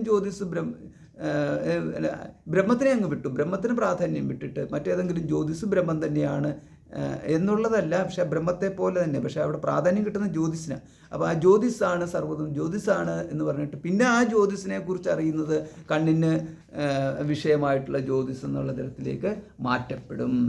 പിന്നെ അല്ലെങ്കിൽ ഒരു ദിവ്യ ജ്യോതിസ് എന്ന് പറഞ്ഞിട്ട് പിന്നെയും സങ്കല്പത്തിൽ കണ്ണിൻ്റെ വിഷയമായിട്ടുള്ള ജ്യോതിസ് തന്നെയാണ് ഉദ്ദേശിക്കുന്നത്. അപ്പോൾ ഈ കണ്ണിൻ്റെ വിഷയമായിട്ടുള്ള ആ ജ്യോതിസ് എന്ന് പറയുന്ന അവിടെ കൊടുക്കുന്ന ഒരു അർത്ഥകൽപ്പന ഉണ്ടല്ലോ, ആ അർത്ഥകൽപ്പനയെ അതിക്രമിച്ചിട്ടൊരു അർത്ഥബോധം നമുക്ക് ജ്യോതിസിന് കൊടുക്കാൻ സാധിച്ചെങ്കിൽ മാത്രമേ ഈ ബ്രഹ്മം ജ്യോതിസ് എന്ന് പറയുന്നതുകൊണ്ട് ഉദ്ദേശിക്കുന്ന ബ്രഹ്മത്തെയാണ് നമുക്ക് മനസ്സിലാക്കാൻ ഇവിടെ സാധിക്കുകയുള്ളൂ. അപ്പോൾ ഇവിടെയാണ് നമ്മുടെ പരിധി, നമ്മളിവിടെ ഈ ജ്യോതിസ് എന്നുള്ള വാക്കിന് നമ്മൾ കൽപ്പിച്ചു കൊടുത്തിരിക്കുന്ന പരിധി എന്ന് പറയുന്നതിനെ അതിക്രമിക്കേണ്ടിയിരിക്കുന്നു. അതാണ് നമ്മുടെ വിവേചനം. ഇവിടെയാണ് നമ്മൾ വിവേകം പ്രയോഗിക്കേണ്ടത്.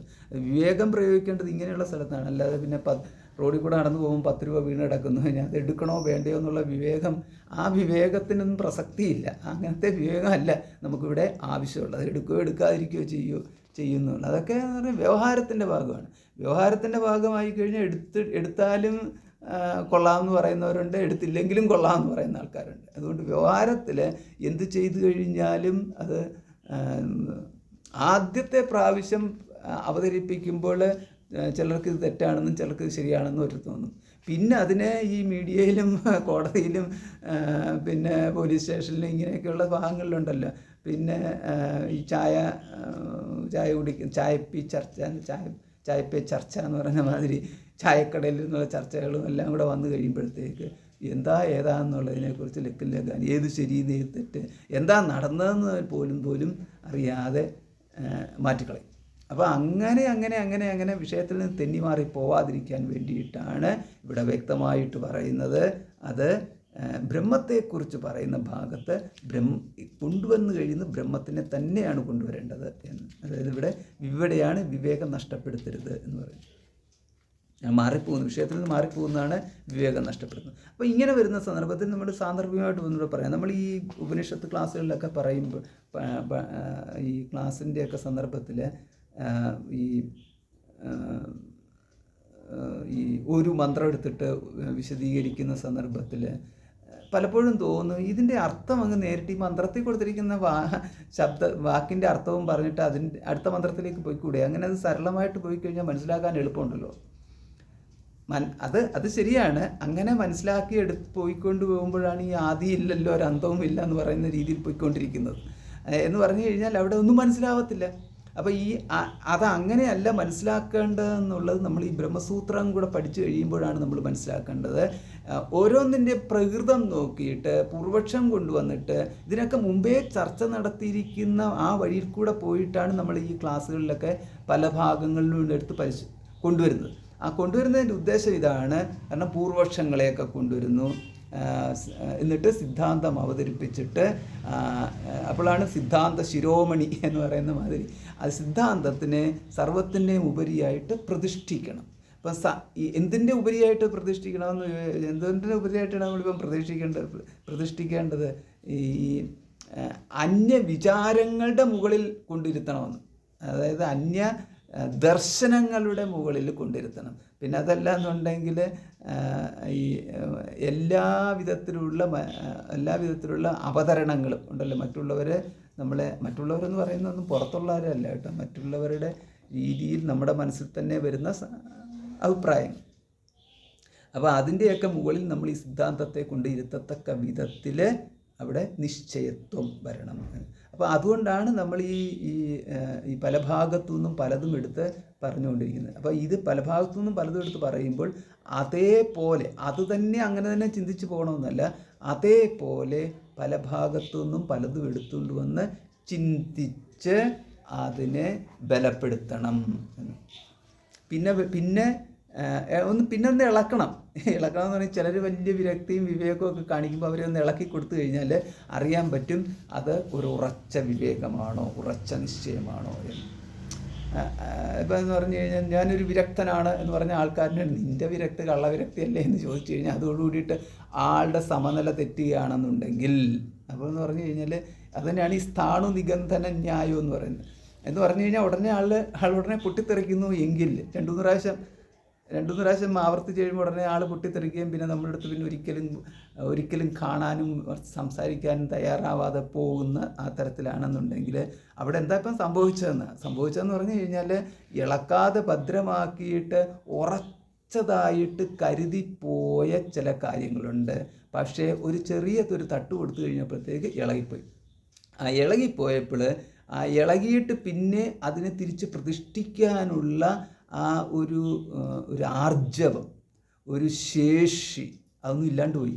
അത് കാരണം പിന്നെ ഇളകിയത് വീണ് കിടക്കുന്നത് വീണിതല്ലോ ധരണിയില്ലെന്ന് പറഞ്ഞ മാതിരി ഒറ്റ വീഴ്ച വീണ് കഴിഞ്ഞിട്ട് പിന്നെ എണീക്കാൻ പറ്റാതെ പോകും. പിന്നെ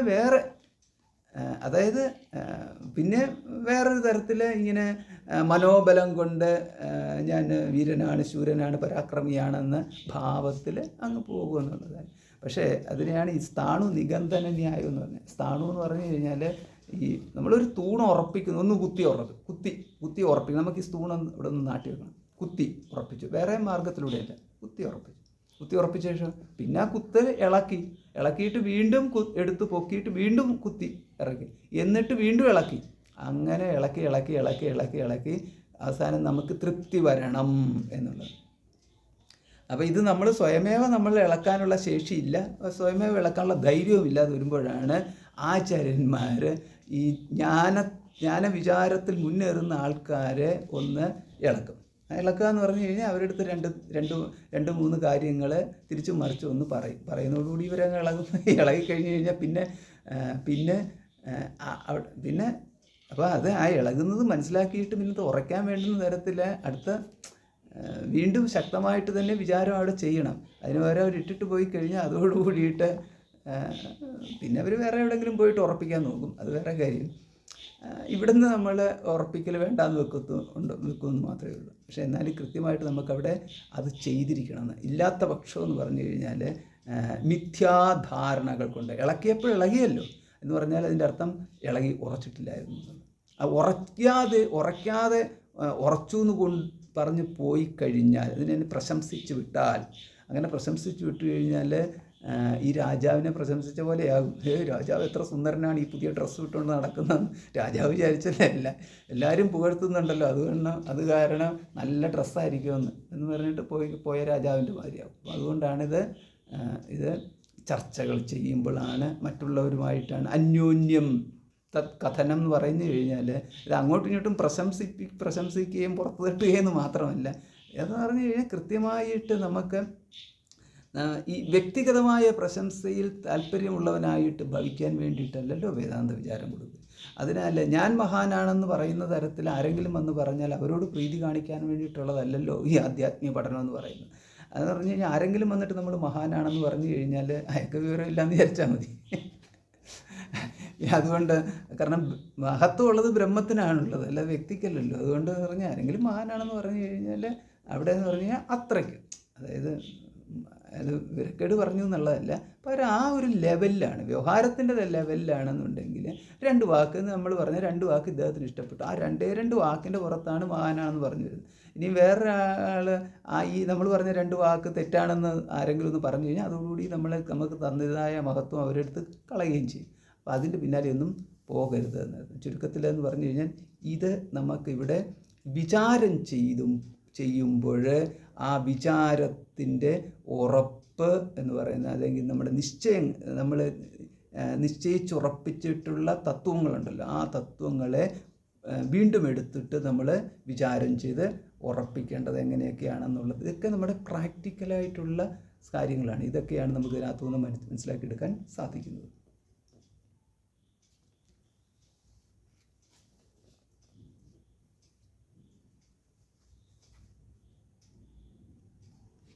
അപ്പോൾ അനുബന്ധമായിട്ട് പല മന്ത്രങ്ങളും പല ഭാഗത്തുമുണ്ട്.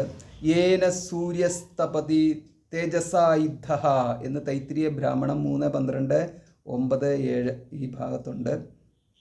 ഏതൊരു ചൈതന്യ തേജസ്സിനാൽ പ്രകാശിക്കപ്പെടുന്നവനായിട്ട് സൂര്യൻ പ്രകാശിക്കുന്നുവോ.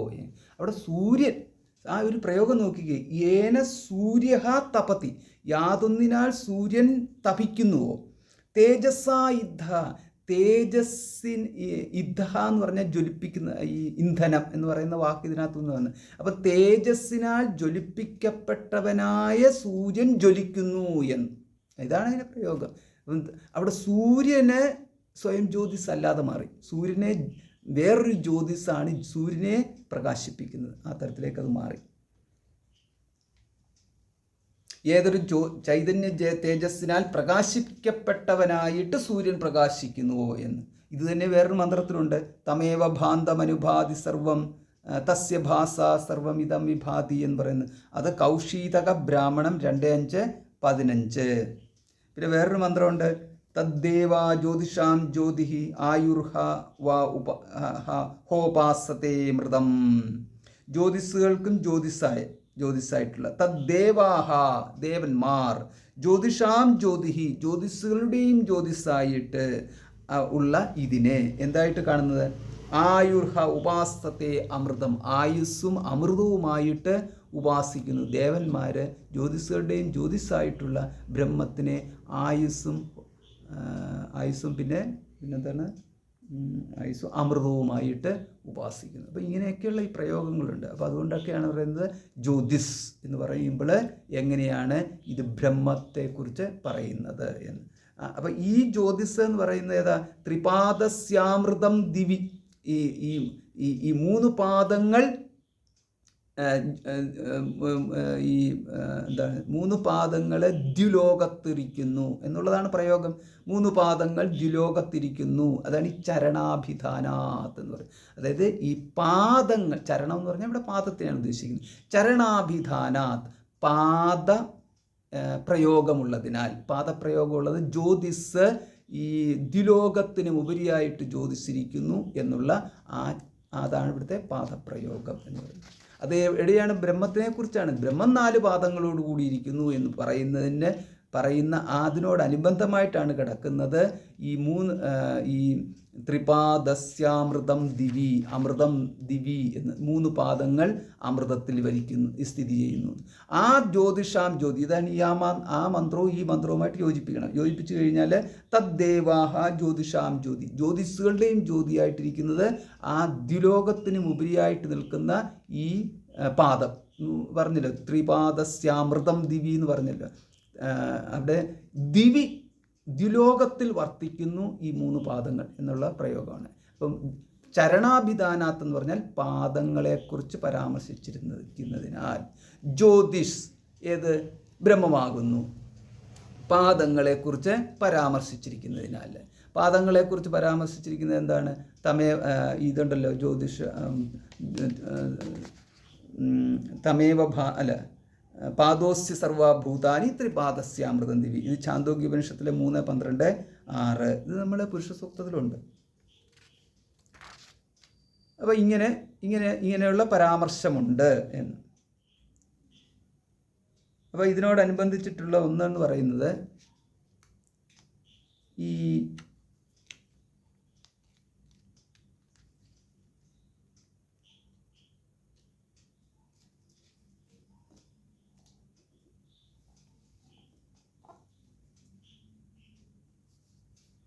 അപ്പം ഹൃദയത്തിൽ വസിക്കുന്നു എന്നൊക്കെ ഉണ്ടല്ലോ. അപ്പം ഈ എല്ലായിടത്തും ബ്രഹ്മത്തെക്കുറിച്ച് എങ്ങും വ്യാപിച്ചിരിക്കുന്നുവെങ്കിലും ഉപാസനയ്ക്ക് വേണ്ടി ഒരു പ്രദേശത്തെ നിശ്ചയിക്കുന്നത് ഇവിടെ വിരുദ്ധമാകുകയില്ല എന്ന്. അതായത് നമുക്ക് എല്ലായിടത്തും ബ്രഹ്മമുണ്ട്, അതുകൊണ്ട് ഹൃദയപുരുഷനായിട്ട് ഉപാസിക്കാൻ എവിടെയെങ്കിലും പറഞ്ഞു കഴിഞ്ഞാൽ അത് നമുക്ക് അവിടെ ഒന്നും വിരോധമില്ല എന്ന് സാരം. അതുകൊണ്ട് ഹൃദയത്തിലിരിക്കുന്നവനാ പുരുഷനായിട്ട് ധ്യാനിച്ചു എന്നതുകൊണ്ട് അത് അബ്രഹ്മകൽപ്പനയാകത്തില്ല എന്ന്. അതുകൊണ്ട് നമുക്ക് ആ കാര്യത്തിൽ പേടിക്ക വേണ്ട എന്ന്. അപ്പോൾ നമ്മൾ പെട്ടെന്നൊരു പേടി ഉണ്ടാകുന്നില്ല. ഇപ്പം ഞാൻ ഇപ്പം ഞാൻ ഉപാസിച്ചുകൊണ്ടിരിക്കുന്ന രൂപകൽപ്പനയോ ഒക്കെ ആയിക്കഴിഞ്ഞാൽ അത് അബ്രഹ്മകൽപ്പനയായിട്ട് മാറുമോ, ശാസ്ത്രത്തിൽ നിന്ന് ഭിന്നമായിട്ടാണോ ഞാൻ പോകുന്നത്? പേടിക്കേണ്ടതില്ല, അതൊക്കെ ശരിയാണ്, പൂർണ്ണമായിട്ടും ശരിയാണ്. അതുകൊണ്ടാണ് അത് മുഴുവനും ശാസ്ത്രസമ്മതമായിട്ടുള്ള കാര്യമാണ് എന്ന് പറഞ്ഞാൽ ഇവിടെ ഇപ്പം നമുക്ക് എവിടെ വേണേലും, അതായത് വിശേഷ ബ്രഹ്മകൽപ്പന എവിടെ വേണേലും കൊടുക്കാം. അതായത് ആദിത്യനിലും നേത്രത്തിലും ഹൃദയത്തിലും ബ്രഹ്മത്തെ ഉപാസിക്കുവാൻ ശ്രുതി ഉപദേശിക്കുന്നുണ്ട് എന്ന്. അതുകൊണ്ട് അതിനകത്ത് അയുക്തിയൊന്നുമില്ല. വിശ്വത പൃഷ്ടേഷു എന്നിങ്ങനെ വിവിധമായ ആധാരങ്ങളെ കൽപ്പിച്ചതിൽ ദോഷമില്ല എന്ന്. വിശ്വത എന്നുള്ള പ്രയോഗമുണ്ടല്ലോ, അതായത് എല്ലായിടത്തും ഇരിക്കുന്ന സ്വരൂപമാകുന്നു, എല്ലാമായിട്ടിരിക്കുന്ന സ്വരൂപമാകുന്നു എന്ന് പറഞ്ഞു കഴിഞ്ഞാൽ പിന്നെ അവിടുന്ന് മാറ്റി നിർത്തേണ്ട കാര്യവുമില്ല. അതുകൊണ്ട് നമ്മൾ ഈ ഉപാസനയുടെ കാര്യം വരുമ്പോൾ, ഇതാണല്ലോ നമുക്കിപ്പോൾ എങ്ങനെയാണ് ബ്രഹ്മത്തെ ഉപാസിക്കുക എന്നുള്ള ചോദ്യം വരുമ്പോഴാണ്, ഈ ബ്രഹ്മത്തെ ഉപാസിക്കുമ്പോൾ ഏതെങ്കിലും ഒരു ദേവതയായി പരിമിതമായിട്ട് സങ്കല്പിച്ച് പ്രയോജനം കുറഞ്ഞു പോകുമോ, ഇങ്ങനെയൊക്കെയുള്ള ആശങ്കകളാണ് അവിടെ ഉണ്ടാകുന്നത്. അതല്ല എന്നുണ്ടെങ്കിൽ ശാസ്ത്രത്തിൽ അറിയേണ്ടതുപോലെ അറിയാത്തതിന് പകരം ഞാനൊരു സാങ്കല്പികമായിട്ടുള്ള മായാസ്വരൂപത്തെയാണോ ധ്യാനിക്കുന്നത്, ഈ മാതിരിയുള്ള ആശങ്കയുണ്ടാവും. അപ്പോൾ അങ്ങനെയുള്ള ആശങ്കയ്ക്കൊന്നും വകയിൽ വേണ്ട. അവിടെ ഈ ഈശ്വരന് 2 രൂപം ഉണ്ടെന്ന് മനസ്സിലാക്കുക. അത് ഈ 2 രൂപം എന്ന് പറയുന്നത് ഇതാണ്: അന്നാദോ വസുദാനോ വിദന്തി വസ്സു ഏവം വേദ. ഈശ്വരൻ തന്നെയാണ് അന്നാദഹ, അന്നത്തെ ഭക്ഷിക്കുന്നവനായിട്ട് ഉള്ളത്. ആരാ അന്നത്തെ ഭക്ഷിക്കുന്നത്? നമ്മളൊക്കെ തന്നെയാണ്. അന്നാദഹ. പിന്നെയോ വസുദാനഹ, പിന്നെ എല്ലാവർക്കും വേണ്ടുന്ന സമ്പത്ത്. അപ്പോൾ നമ്മൾ ഈശ്വരനെ പൂജിച്ചു കഴിഞ്ഞാൽ നമുക്ക് സുവർണം നമുക്ക് കിട്ടും എന്ന് വിചാരിക്കുക. അപ്പോൾ അതുകൊണ്ട് ഇതാണ് ധനം. അപ്പോൾ ഈ വസുദാനഹ എന്ന് പറഞ്ഞിരിക്കുന്നത് ധനത്തെ നൽകുന്നവൻ. ആരാ ധനത്തെ നൽകുന്നത്? ഈശ്വരൻ. അപ്പോൾ ഈശ്വരനെ ഉപാസിച്ചു. ഇനി ഉപാസിക്കുക എന്ന് പറഞ്ഞാൽ നമ്മൾ കർമ്മം ചെയ്യല്ലോ. ഒരു സ്വകർമ്മണാതമഭ്യർച്ച്യ സിദ്ധിം വിന്തതി മാനവ എന്ന് പറഞ്ഞിട്ടുണ്ടല്ലോ. അപ്പം അവനവൻ്റെ കർമ്മങ്ങളുടെ ഫലം സ്വകർമ്മണാതമ അഭ്യർച്ച്യ സിദ്ധിം വിന്തതി എന്നുള്ളതിന് സിമ്പിളായിട്ടൊരു അർത്ഥം കൊടുത്തു കഴിഞ്ഞാൽ അവനവൻ്റെ കർമ്മഫലം അവനവൻ അനുഭവിക്കുന്നത് ഈശ്വരൻ്റെ പ്രസാദം തന്നെയാണ്, അല്ലാതെ മറ്റൊരാളുടെ കർമ്മഫലം ആരും അനുഭവിക്കുന്നില്ല. ഇത് നമ്മളൊന്ന് തിരിച്ചറിയുന്നതാണ് കർമ്മയോഗി എന്ന് പറയുന്നത്. തിരിച്ചറിയാത്തവനെന്ന് പറയുന്നത് കർമ്മിയായിട്ട് നടക്കും. അത്രയേ ഉള്ളൂ വ്യത്യാസം. അല്ലാതെ ഇതിനകത്ത് എല്ലാവരുടെയും കർമ്മഫലം ഈശ്വരൻ തന്നെയാണ് കൊടുക്കുന്നത്. അല്ലാതെ വേറൊരാൾ ഇടയ്ക്ക് വെച്ചിട്ട് വേറെ ഭൂതത്തിനും പിശാചിനും ഒന്നും കൊടുക്കാൻ ആർക്കും പറ്റത്തില്ല. ഇത് തിരിച്ചറിഞ്ഞില്ല എന്ന് മാത്രമേ ഉള്ളൂ. തിരിച്ചറിയാൻ സന്തോഷത്തോടു കൂടിയിട്ട് അവിടെ ഈശ്വരപ്രസാദമാണ്, കിട്ടിയിരിക്കുന്ന പ്രസാദമാണെന്ന് മനസ്സിലാക്കുന്നത്. കാരണം ഈശ്വരനിലൂടെ വന്നതാണ്, അതുകൊണ്ട് ഇത് പ്രസാദമാണ്. ഈ പ്രസാദത്തെ ഞാൻ ഇത് ഏത് വിധത്തിലാണെങ്കിലും അങ്ങ് സ്വീകരിച്ചു. എന്നാൽ ഇവിടെ ഓപ്ഷനൊന്നുമില്ല, സ്വീകരിക്കാതിരിക്കാൻ ഓപ്ഷനൊന്നുമില്ല. പക്ഷേ ഇതിനെ പ്രസാദമായിട്ട് ഞാനങ്ങ് സ്വീകരിച്ചു. ഇപ്പം പലപ്പോഴാണെന്നുണ്ടെങ്കിലും ഒരു ശിക്ഷ വിധിച്ചു. ആ ശിക്ഷ വിധിച്ചു കഴിഞ്ഞാൽ അത് സമാധാനത്തോടുകൂടി ആ ശിക്ഷ അങ്ങ് മനസ്സുകൊണ്ട് അംഗീകരിച്ച് സമാധാനത്തോടുകൂടി തന്നെ ശിക്ഷ കാലാവധി പൂർത്തിയാക്കുന്നു.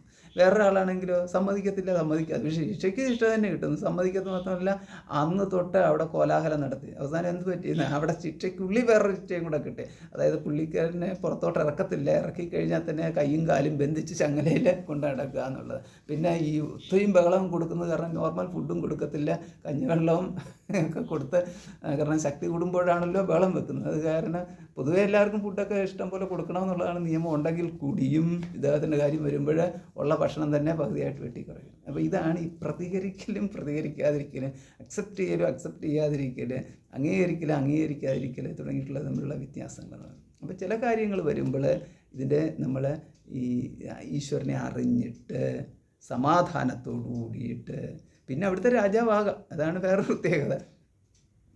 പിന്നെ ഇതേമാതിരി എന്തായാലും എന്ന് പറഞ്ഞു കഴിഞ്ഞാൽ ഒരു കർമ്മി എന്ന് പറഞ്ഞാലോ കർമ്മഫലം അനുഭവിക്കുന്ന ആളെന്ന് പറഞ്ഞു കഴിഞ്ഞാൽ അത് എത്ര വലിയ പുണ്യവാനാണെങ്കിലും പാപമേവ എന്നുള്ളത് വരുന്നുണ്ടല്ലോ. അതുകൊണ്ട് കർമ്മഫലത്തിൻ്റെ വ്യാപ്തി എത്രയുണ്ടെന്നുണ്ടെങ്കിലും അത് പാപരഹിതം എന്ന് പറയുന്ന ഒന്നില്ല അതിനകത്ത്. അതുകൊണ്ട് അനുഭവിക്കുമെന്ന് പറഞ്ഞു കഴിഞ്ഞാൽ അതിൻ്റെ കൂട്ടത്തിലുണ്ട്. അതായത് ദുരിതം എന്ന് പറഞ്ഞു കഴിഞ്ഞാൽ അത് പിന്തുടർന്നുകൊണ്ടേയിരിക്കും എന്നുള്ളത്. ബ്രഹ്മലോകത്തെത്തിക്കഴിഞ്ഞാൽ അവിടെയും കിട്ടും ശാപം എന്നുള്ളത്. അതുകൊണ്ടല്ലേ നമ്മൾ കാണുന്നത് ഗംഗയ്ക്ക് അവിടുന്ന് ശാപം കിട്ടി. പിന്നെ ഭീഷ്മർ ആ വകയിലാണല്ലോ ശാപത്തിൻ്റെ ഭാഗമായിട്ടാണ് ഭീഷ്മർക്ക് ജനിക്കാൻ ഇവിടെ പറ്റിയത്. ഇങ്ങനെയൊക്കെയുള്ള ഒരുപാട് കഥകളുണ്ട്. ഇത് എല്ലായിടത്തും ഉണ്ടെന്ന്, എല്ലായിടത്തും ഉണ്ട്. സൂര്യലോകത്ത് ചെന്ന് കഴിഞ്ഞാൽ അവിടുന്ന് ശാപം, അതുകൊണ്ട് ആ വകയിലും കിട്ടിയിട്ടുണ്ടല്ലോ. മറ്റേ ഈ എന്തൊക്കെ ദുരിതമാണ് അവിടെ ഉണ്ടായത്.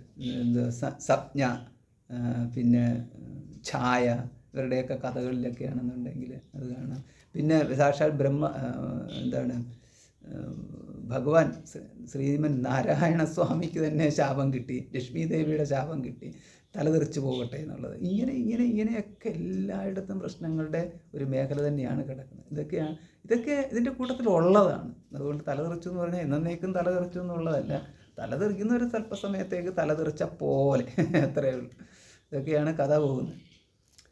അപ്പോൾ ഇതൊക്കെ നമ്മൾ ഇതിൻ്റെ ഈ വിചാരത്തിൽ നമ്മൾ ഇങ്ങനെയെല്ലാം അറിഞ്ഞതിന് ശേഷം നമുക്കൊരു പക്വത കിട്ടും. കാരണം ഇത് അറിയുന്നതിൻ്റെ ഉദ്ദേശം എന്ന് പറയുന്നത് നമ്മുടെ മനസ്സിനെ നമ്മൾക്കൊന്ന് പക്വത. ഈ പക്വതയുടെ ഉദ്ദേശം എന്താ? പക്വതയുടെ ഉദ്ദേശം എന്ന് പറഞ്ഞു കഴിഞ്ഞാൽ ഈ ദന്ത്രമ്യമാണ് പര്യന്തി മൂട എന്ന് പറഞ്ഞാൽ മറ്റുള്ളവർ പറഞ്ഞ് നമ്മളെ വഴിതെറ്റിച്ചുകൊണ്ട് പോകാതിരിക്കാൻ വേണ്ടിയിട്ടാണ് നമ്മൾ ഇതൊക്കെ പഠിക്കുന്നത്. ഇതെല്ലാന്നുണ്ടെങ്കിൽ അവർ പറയുന്നതാണ് ശരി, ഇവർ പറയുന്നതാണ് ശരി എന്ന് പറയുന്നത് നമ്മൾ ആ വഴിക്ക് പോയിക്കളെ. അങ്ങനെ പോകാതിരിക്കാൻ വേണ്ടിയിട്ട് അവസാനം ശരിയെന്താണെന്ന് നമുക്കറിയത്തില്ല, മറ്റുള്ളവരുടെ വാക്കുകളാണ് നമ്മുടെ ശരിയായിട്ട് മാറും. അത് ചെയ്യുമെന്ന് പറയുമ്പോൾ അത് ചെയ്യുന്നു, ഇത് ചെയ്യുമെന്ന് പറയുന്നത് ഇത് ചെയ്യുന്നു.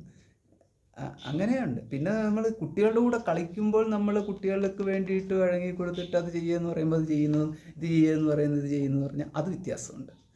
അതാണ് നിസ്സഹായനായിട്ട് അത് ചെയ്യുമെന്ന് പറഞ്ഞിട്ട് അതിന് പിന്നാലെ പോകുന്നവനും സ്വമഹിമയിൽ വിരാജിച്ചുകൊണ്ട് ആ മഹിമ വെളിപ്പെടുത്താതെ അത് ചെയ്യുമെന്ന് പറയുമ്പോൾ അതനുസരിച്ച് പോയിക്കൊണ്ടിരിക്കുന്നു.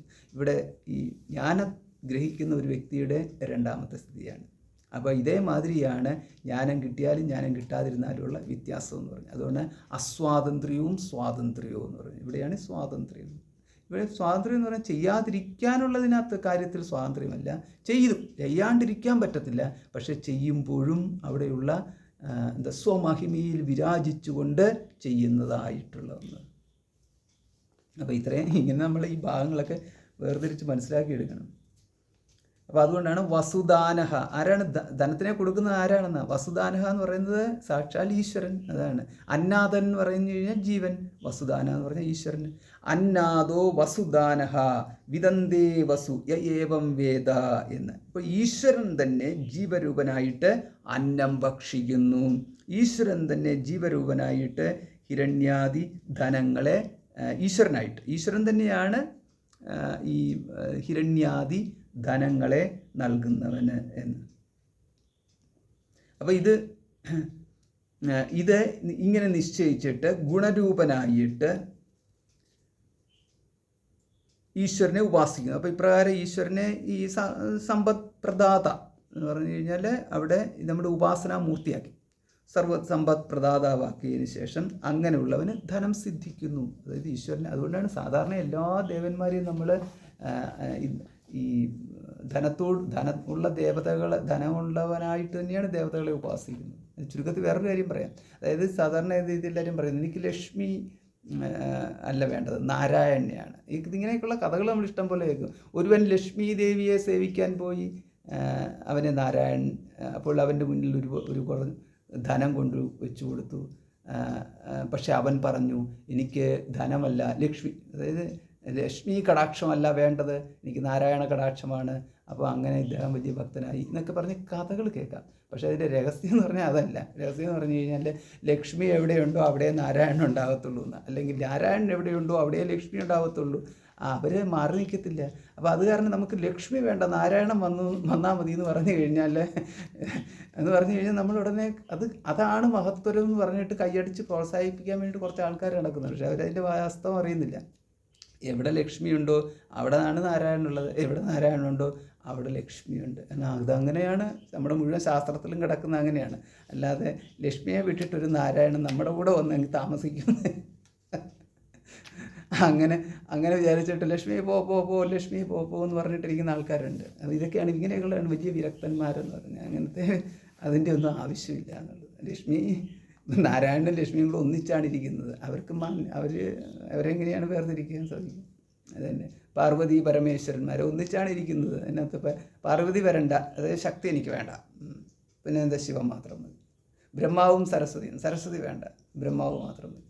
അല്ലെ വേറെ ചിലർക്ക് സരസ്വതി മതി, ബ്രഹ്മാവ് വേണ്ട. വേറെ ചിലർക്ക് പാർവതി മതി. ശക്തി ശക്തി ശക്തി ശക്തി, തായേ ശക്തി ശക്തി ശക്തി എന്ന് പറഞ്ഞിട്ടിരിക്കുന്നു. പിന്നെ അവർക്ക് വേറെ ഒന്നും വേണ്ട. അപ്പോൾ ഇത് നടക്കത്തില്ല എന്ന് സാരം. നടക്കത്തില്ല എന്ന് പറഞ്ഞു കഴിഞ്ഞാൽ ഇങ്ങനെയൊക്കെ നടക്കും എന്നുള്ള വിചാരത്തിലാണ് ഇവർ ഓരോന്ന് കൊണ്ട് നടക്കുന്നത്. ഫലം എന്ന് പറഞ്ഞു കഴിഞ്ഞാൽ എല്ലാ ഉപാസനയ്ക്കും കുറച്ച് ഫലം കിട്ടുമെന്ന്. അതുകൊണ്ട് ഈ ഉപാസനയുടെ ഫലത്തെക്കുറിച്ച് പറയുമ്പോഴാണ് അവിടെ ഈ എവിടെയെങ്കിലും ഒരു ഭാഗത്ത് ഇന്ന വിധത്തിലുള്ള ഫലം എന്ന് പറഞ്ഞിട്ടാണ് പറയുന്നതെങ്കിൽ ആ ഫലം കിട്ടും. ഇനി ഒരു ഫലവും കിട്ടത്തില്ല എന്ന് പറയുന്ന, അതായത് ഒരു ഫലത്തെക്കുറിച്ചും പറയാത്ത, ഫലം കിട്ടത്തില്ല എന്നല്ല, ഫലത്തെക്കുറിച്ചും പറയുന്നില്ല എങ്കിൽ മുക്തിയാണ് ഫലമെന്ന് നമ്മൾ മനസ്സിലാക്കണം. അതായത് ഇങ്ങനെയാണ് കിടക്കുന്നത്. യാതൊരു വിശേഷ സംബന്ധവുമില്ലാത്ത ബ്രഹ്മമാണ് ആത്മാവെന്ന് ഏതൊരു ഉപനിഷത്ത് ഭാഗത്തിൽ നിർദ്ദേശിക്കപ്പെടുന്നുവോ ആ ബ്രഹ്മോപാസനാഫലം, അതൊക്കെ ഉപാസന എന്നാണ് പറയുന്നത്, ആ ബ്രഹ്മോപാസനാഫലം ഏകരൂപമായ മോക്ഷം മാത്രമാകുന്നു എന്ന്. ഇനി ഗുണവിശേഷ സംബന്ധമോ പ്രതീക വിശേഷ സംബന്ധമോ ഉള്ളതായ ബ്രഹ്മത്തെ ഉപാസിക്കാൻ ഉപദേശിക്കുന്നെങ്കിൽ, അതായത് ഇതെന്താ, ഒന്ന് ഗുണസംബന്ധമായിട്ട് അല്ലെങ്കിൽ വിശേഷ സംബന്ധം, എന്തെങ്കിലുമൊക്കെ വിശേഷത്തോടു കൂടി, എന്താണ് മൃഗാണാം നരേന്ദ്രോഹം എന്നൊക്കെ പറഞ്ഞിട്ട് അങ്ങനെ ഉപാസിക്കാം, സിംഹമായിട്ട് ഉപാസിക്കാം, സിംഹധ്യാനം നടത്താം, സ്വയം സിംഹമാണെന്നുള്ള വെച്ചുകൊണ്ട് സിംഹാസനം ഉണ്ടല്ലോ. സിംഹാസനം എന്ന് പറഞ്ഞു കഴിഞ്ഞാൽ യോഗയിലൊരു ഒരു ആസനമാണ് സിംഹാസനം. അപ്പം സിംഹാസനസ്ഥനായിരുന്നു കൊണ്ട് സിംഹത്തെ പോലെ ശക്തനായിട്ട് നിൽക്കുന്ന ഭാവിച്ചുകൊണ്ട് അലറിക്കൊണ്ട് ഇങ്ങനെ നിൽക്കുന്ന ഒരു പോസ്റ്റർ. അത് കഴിയുമ്പോഴത്തേക്ക് ഉടനെ സ്വയം വലിയൊരു ശക്തി ഉള്ളതായിട്ട് ഭാവിക്കാം. അപ്പം ഇതുപോലെ ഇതിൻ്റെ ഉപാസന ഭഗവാനെ തന്നെ സിംഹമായിട്ട് ഉപാസിക്കുന്നു, സിംഹകൽപ്പന കൊടുത്ത് ഉപാസിക്കുന്നു, ഇങ്ങനെയൊക്കെ വരാം. ഇങ്ങനെ അതേമാതിരി പലതും ഉപാസിക്കാം. അപ്പം ഇങ്ങനെയൊക്കെ ഉപാസിച്ച് കഴിഞ്ഞാൽ എന്താണെന്ന്, ഉപാസിച്ച് കഴിഞ്ഞാൽ അവിടെ ഒരു വിശേഷ ഫലത്തോടുകൂടി ലക്ഷ്യം വെച്ചുകൊണ്ടാണ് ഉപാസിക്കുന്നതെങ്കിൽ അത് പിന്നെ മോക്ഷഫലമായിട്ട് തീരുമെന്ന് നമ്മൾ വിചാരിക്കേണ്ട കാര്യമില്ല. അതാണ് പറയുന്നത്.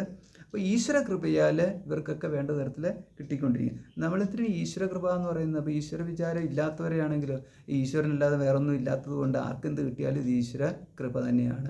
അതാണ് നമ്മുടെ ജനറൽ സിദ്ധാന്തം എന്ന് പറയുന്നത്. അപ്പം ചിലർ ഈശ്വര വിശ്വാസികൾക്ക് ഈശ്വരനെ പ്രസാദിക്കുകയും ഈശ്വരവിശ്വാസം ഇല്ലാത്തവർക്ക് ഈശ്വരനല്ലാതെ മറ്റാരെങ്കിലും പ്രസാദിക്കാനൊന്നും ഇല്ല. വിശ്വാസമാണെങ്കിലും വിശ്വാസം ഇല്ലെന്നുണ്ടെങ്കിലും ഈശ്വരനാണ് എല്ലാവർക്കും എല്ലാം കൊടുക്കുന്നത്. വിശ്വസിക്കുകയോ ഇല്ലയോ എന്നുള്ളത് സെക്കൻഡറിയാണ്. മുമ്പ് പറഞ്ഞില്ല, കർമ്മയോഗിയുടെ കാര്യം പറഞ്ഞപ്പോൾ പ്രസാദമാണെന്ന് വിചാരിച്ചു കഴിഞ്ഞാൽ എന്തായാലും 100 തല്ലെന്ന് പറഞ്ഞാൽ 100 തല്ലിൽ നിൽക്കും. മറ്റേതാണെന്ന് പറഞ്ഞു കഴിഞ്ഞാൽ 100 തല്ല് തന്നെയായിരിക്കും, പക്ഷേ അതിൻ്റെ കൂട്ടത്തിൽ ഈ ചവിട്ടലും ഈ തുപ്പലും അടിക്കലും ഒക്കെ കൂട്ടത്തിൽ ബഹളം വെച്ച് കഴിഞ്ഞാൽ ചിലപ്പോൾ 10 തല്ല് കൂടുതൽ കിട്ടാനുള്ളൊരു സാധ്യതയുണ്ട്. അതില്ലാതെ പോകുന്നത് അതാണ് കർമ്മയോഗിയും കർമ്മിയും തമ്മിലുള്ള വ്യത്യാസം എന്ന് പറഞ്ഞാൽ മതി. ഉപാസകനും ഈ ബ്രഹ്മോപാസകൻ തന്നെ, അത് ബ്രഹ്മോപാസകൻ എന്ന് പറഞ്ഞാൽ ഈശ്വരോപാസകൻ തന്നെ അവിടെ ഈ ഫലത്തെ കാംക്ഷിച്ചുകൊണ്ട് ചെയ്താലും ഫലത്തെ കാംക്ഷിക്കാതെ ചെയ്താലുള്ള വ്യത്യാസം. ചന്തോഭിധാനാത് നൈതി ചേത് തഥാ ചേതോർപ്പണ നിഗത തഥാ ഹി ദർശനം എന്ന്. ചന്തോ അഭിധാനാത് ന ചേത്, അതായത് ഛന്ദസ്സിനെ കുറിച്ചാണല്ലോ. അപ്പം 4 പാദങ്ങൾ, ഇപ്പം നമ്മൾ പാദം എന്ന് പറഞ്ഞാൽ എടുത്തു, തേജോ ചരണാഭിധാനാത്ത് എന്ന് പറഞ്ഞല്ലോ. അപ്പം ചരണം എന്ന് പറഞ്ഞാൽ പാദം എന്ന് പറഞ്ഞു. അപ്പം പാദത്തെക്കുറിച്ച് പറഞ്ഞപ്പോൾ ഉടൻ തന്നെ സംശയം വന്നു, ഗായത്രിയെക്കുറിച്ചാണല്ലോ പറയുന്നത്, ഗായത്രിയുടെ 4 പാദങ്ങളെക്കുറിച്ച് പറയുന്നുണ്ടല്ലോ. അങ്ങനെ ഗായത്രി ഛന്ദസ്സിൻ്റെ പാദമായിട്ടാണോ ഇവിടെ പറഞ്ഞിരിക്കുന്നത്? അതുകൊണ്ട് ഇങ്ങനൊരു മന്ത്രമുണ്ടല്ലോ, ഗായത്രി വായുധം സർവം എന്ന് പറയുന്നു. സർവം, പക്ഷേ വേറൊരു മന്ത്രമുണ്ടല്ലോ, സർവം ഖല്ലിതം ബ്രഹ്മ. ഛാന്തോഗ്യോപനിഷത്ത് 3:14 എന്ന് പറയുന്നത് സർവം ഖല്ലിതം ബ്രഹ്മ എന്നാണ്. അതേസമയം ഗായത്രിയെക്കുറിച്ച് പറയുമ്പോൾ അവിടെ പറയുന്നു സർവം ഗായത്രിയാണെന്ന്. ഗായത്രി വാ ഇതം സർവം എന്ന് പറയുന്നു. അപ്പോൾ ഇതിനകത്ത് ഗായത്രിയാണോ? ഗായത്രി എന്ന് ഉദ്ദേശിക്കുന്നത് ഗായത്രി മന്ത്രം, ഗായത്രി മന്ത്രത്തിൻ്റെ പാദങ്ങൾ. ഈ പാദത്തിലാണെന്നുണ്ടെങ്കിൽ നമ്മളിപ്പം പഠിച്ചിരിക്കുന്ന പാദം 3 പാദമോ, പക്ഷേ ഈ ഉപനിഷത്തിലേക്ക് വരുമ്പോൾ അവിടെ 4 പാദങ്ങളെക്കുറിച്ച് പറയുന്നുണ്ട്. ആ 4 പാദങ്ങളെക്കുറിച്ച് പറയുമ്പോൾ എന്തൊക്കെയാണ് ഈ 4 പാദങ്ങളെന്ന് പറഞ്ഞിരിക്കുന്നത്?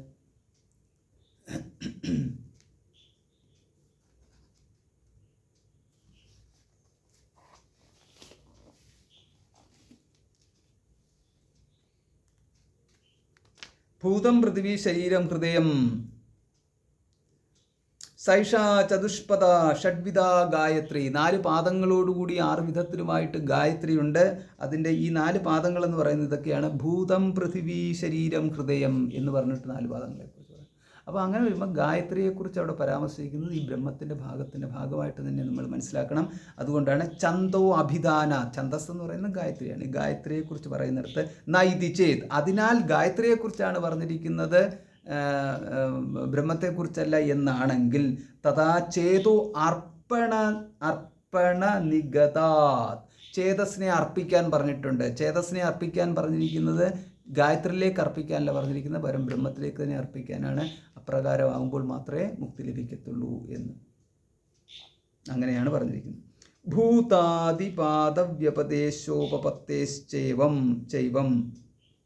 അതുകൊണ്ട് എന്താണ് ഇവിടെ പറഞ്ഞിരിക്കുന്നത്? ഗായത്രിയെക്കുറിച്ച് പരാമർശിക്കുന്ന സന്ദർഭത്തിൽ പാദങ്ങളെക്കുറിച്ച് പറഞ്ഞല്ലോ. ആ പാദങ്ങളെക്കുറിച്ച് പറഞ്ഞപ്പോൾ കൃത്യമായിട്ട് തന്നെ പറയുന്നുണ്ട്, ഭൂതം, പൃഥിവി, ശരീരം, ഹൃദയം, ഇങ്ങനെയാണ് പാദങ്ങളെക്കുറിച്ച് പറഞ്ഞിരിക്കുന്നത്. അല്ലാതെ ഇതിനെ ഈ വാഗ്രൂപമായിട്ടുള്ള ഛന്ദസ് രൂപമായിട്ടുള്ള പരിമിതമായിട്ടുള്ള ഗായത്രി അർത്ഥത്തിൽ എടുക്കരുത് എന്ന്.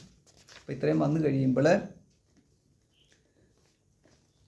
ഈ നമ്മുടെ ഈ അധികരണം തുടങ്ങുമ്പോൾ ആദ്യം ഒരു പ്രയോഗം നടത്തിയതുണ്ട്. ആ പ്രയോഗത്തിലെന്ന് പറഞ്ഞാൽ ത്രിപാദസ്യൂർധം ദിവി എന്നുള്ള പ്രയോഗം ഉണ്ടല്ലോ. അതായത് ഈ ദ്വിലോകത്തിൻ്റെയും ഉപരിയായിട്ട് വർത്തിക്കുന്നു. പിന്നെ വേറൊരു ഭാഗത്ത് നമ്മൾ കണ്ടു കഴിഞ്ഞപ്പോൾ ദിവി എന്നുള്ളൊരു പ്രയോഗം ഉണ്ടല്ലോ. അതായത് ദ്വിലോകത്തിൽ, ദിവി എന്ന് പറയുമ്പോൾ ദ്വിലോകത്തിൽ, അപ്പോൾ ദ്വിലോകത്തിൽ വർത്തിക്കുന്നു. ഇത് രണ്ടും എങ്ങനെ ശരിയാകും? നിങ്ങൾ വ്യക്തമായിട്ട് പറയൂ. ദ്വിലോകത്തിൽ വർത്തിക്കുന്നുവോ ദ്വിലോകത്തിന് ഉപരിയായിട്ട് ബ്രഹ്മം വർത്തിക്കുന്നു? ലാസ്റ്റ് ക്വസ്റ്റ്യൻ ഇതാണ്. ആ ക്വസ്റ്റ്യൻ പോകുന്ന പോക്ക് കണ്ടില്ലേ? അപ്പോൾ വെറുതെ വിടുന്നില്ല. ദ്വിലോകത്തിൽ വർത്തിക്കുന്നുവോ ദ്വിലോകത്തിനും ഉപരിയായിട്ട് വർത്തിക്കുന്നുവോ എന്ന്. അതെങ്ങനെ, ഏത് ഭാഗമാണ്? ത്രിപാദസ്യാമൃതം ദിവി എന്നുള്ള ഭാഗമുണ്ടല്ലോ. അവിടെ ദിവി എന്ന് പറയുമ്പോൾ സപ്തമിയാണ് ദിവി. പിന്നെ മറ്റേത് നമ്മൾ ആദ്യം കണ്ട മന്ത്രം ഉണ്ടല്ലോ, അവിടെയാണെങ്കിൽ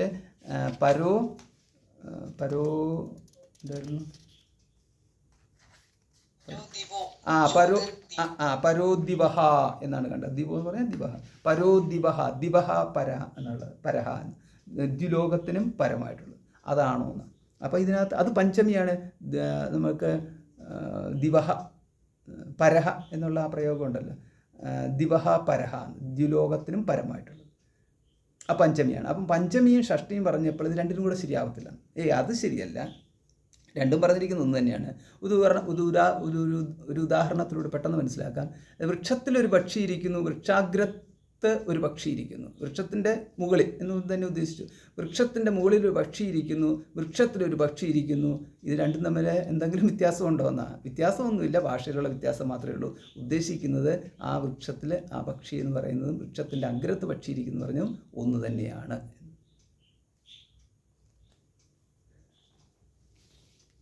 അപ്പോൾ ഇതോടുകൂടിയിട്ട് ഈ അധികരണം അവസാനിച്ചു. അടുത്ത അധികരണം നമുക്ക് പിന്നെ കാണാം.